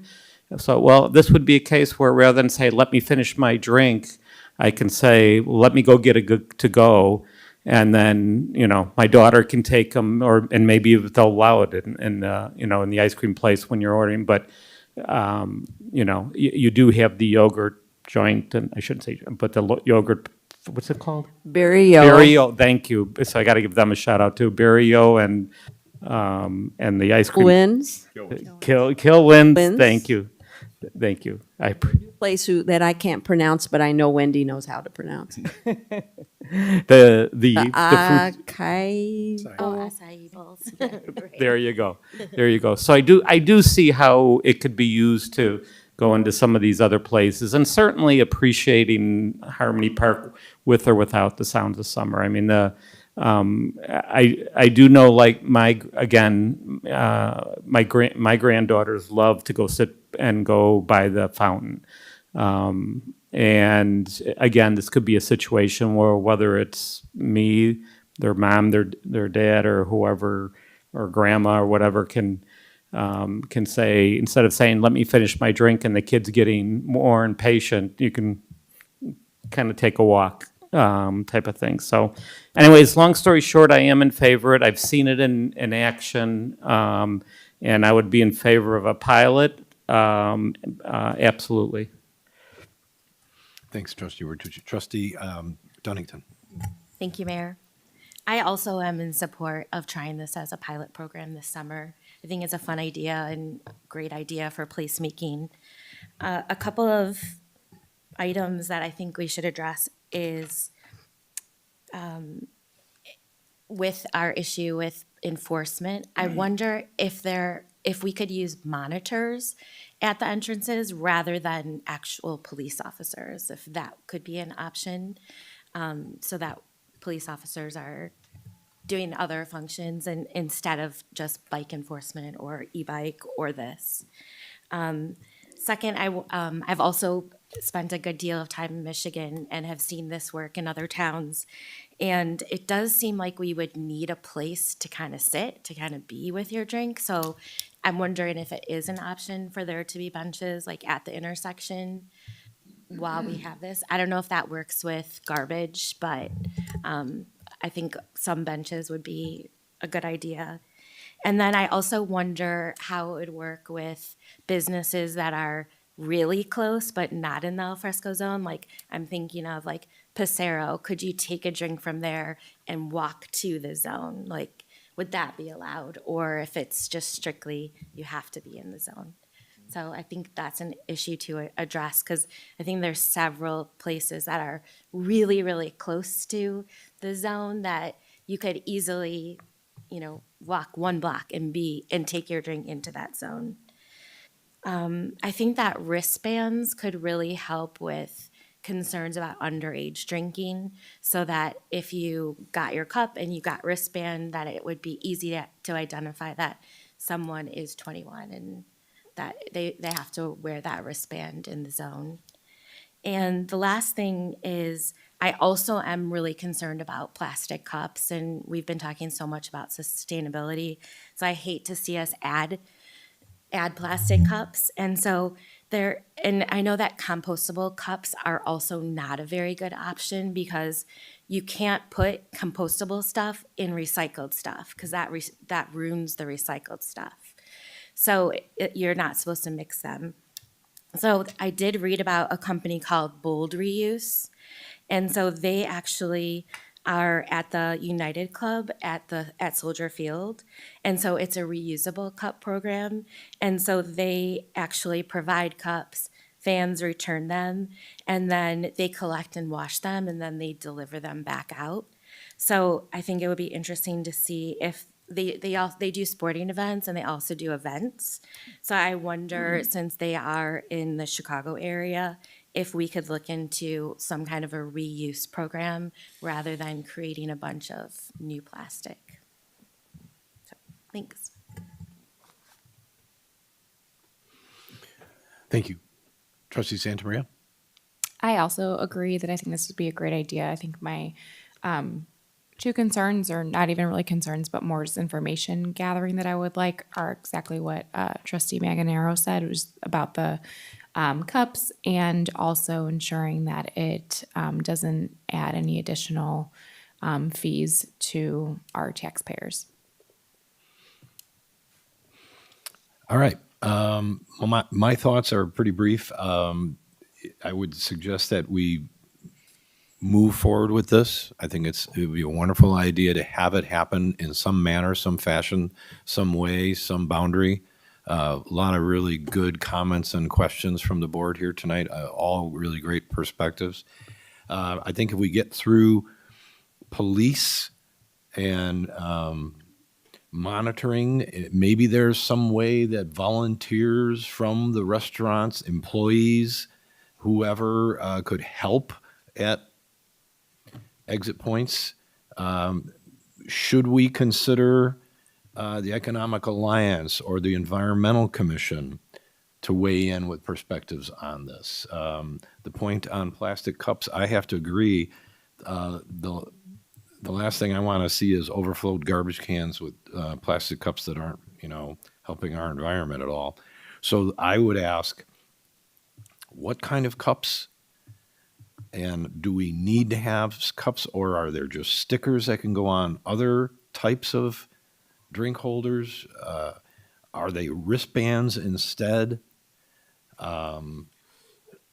Or maybe does a customer just buy a cup, a reusable cup that is it's for sale at any of the participating restaurants and places where you buy something for $5 or $10 and you use it the whole season, and you just get a different sticker on it or wristband or something to go with it, so it doesn't end up in the garbage. But before you leave that zone, you show whomever is manning that area that it is empty.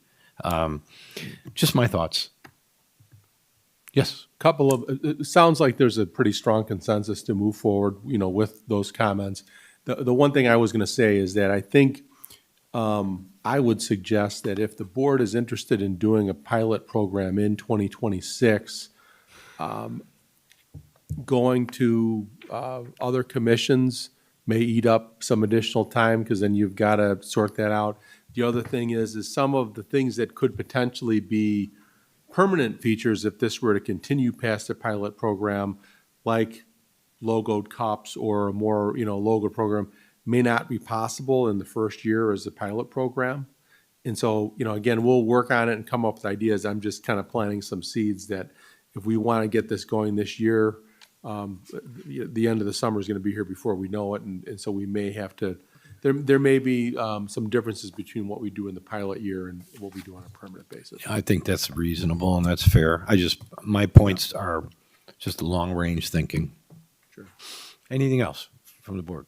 Go ahead, trustee. No, I was Schwingbeck. just I agree, Randy. If we would have, when we started Al Fresco, if we would have engaged all these other groups and overthought it, we wouldn't have been ready for June 1st when the moratorium was lifted where we could do outdoor dining. So I personally, I think this is a great idea, and there were some great comments brought up, but I would agree that if we want to get this kickstarted and see how it goes, we can always tweak it later and add. But I know, like in St. Joe, there's no expense to the town because the businesses are providing the cups and the stickers. So it's not, it wouldn't be us purchasing it. If they want to participate in the program, it's an expense that they have. I understand the thought about having, some police monitoring, that can add some costs. But I would But maybe agree. the businesses volunteer up some helpers to Right. to do that. Yeah, I just think if we want to try this and get it going, we got to get it going quick. Otherwise, Mm-hmm. we're going to miss the whole season. I think you heard from all of us well enough that, except for the curmudgeon, that that you should probably do a little more research on this and try to come up with a first year pilot program that we can all sink our teeth into and get our arms around. And then knowing that it's just the first year pilot program, there'll be other ways that we can either improve it or make it better. Very good. Or expand it, whatever. Am I speaking correctly for everybody? Okay, is that what you need? Or do you need a motion? I don't think we need one. I think you guys were very clear. Yes, I have the Okay. direction. Thank you. All right. Well, that's that. I have nothing else on the agenda other than anybody else, if there's any announcements. We've talked a little bit about the fact that Memorial Day weekend is coming up. And for anyone who's still listening at home, it is an important event that goes on Monday. There are other things going on all weekend long that have to do with Memorial Day weekend, but Monday is the parade. I think it kicks off at 9:30. Is that correct? I believe 9, wasn't it? Is it 9? Not 9. 9:30. 9:30, sorry. Where's Greg Yeah. Padavani when you need him? It's 9:30, yeah. And and then afterwards, there's a Off is at ceremony 9:30. at Memorial. What is it there? Step off is 9:30. 9:30, and it'll be its usual route, and then we'll have the ceremony at Memorial Park, and it's great for everyone to attend and show their support, like Trustee Schwingbeck mentioned earlier about remembering. I think that's it. Do we have a motion to adjourn? Nope. We would, staff would Oh, I'm sorry. We're not respectfully adjourning. request to have a brief closed session per 5 ILCS 120/2C11. Litigation when an action against, affecting, or on behalf of the village has been filed and is pending before a court or administrative tribunal, or when the board finds that an action is probable or imminent. Is there such a motion? So moved. Second. Motion made by Trustee Manganaro, seconded by Trustee LaBedz. All those in favor say aye. No, Aye. Mayor, Roll call. Mayor, you need a roll call vote. You know, I knew I was going to screw that up. Roll call vote, please, Maggie. Trustee Manganaro? Aye. Trustee LaBedz? Aye. Trustee Bertucci? Yes, aye. Trustee Zyck? Yes. Trustee Schwingbeck? Yes? Trustee Santa Maria? Yes. Trustee Dunnington? Yes. Trustee Gilbert? Yes. President Tinaglia? Yes. Okay, we are not adjourned. We are moving into closed session, and we will not report out.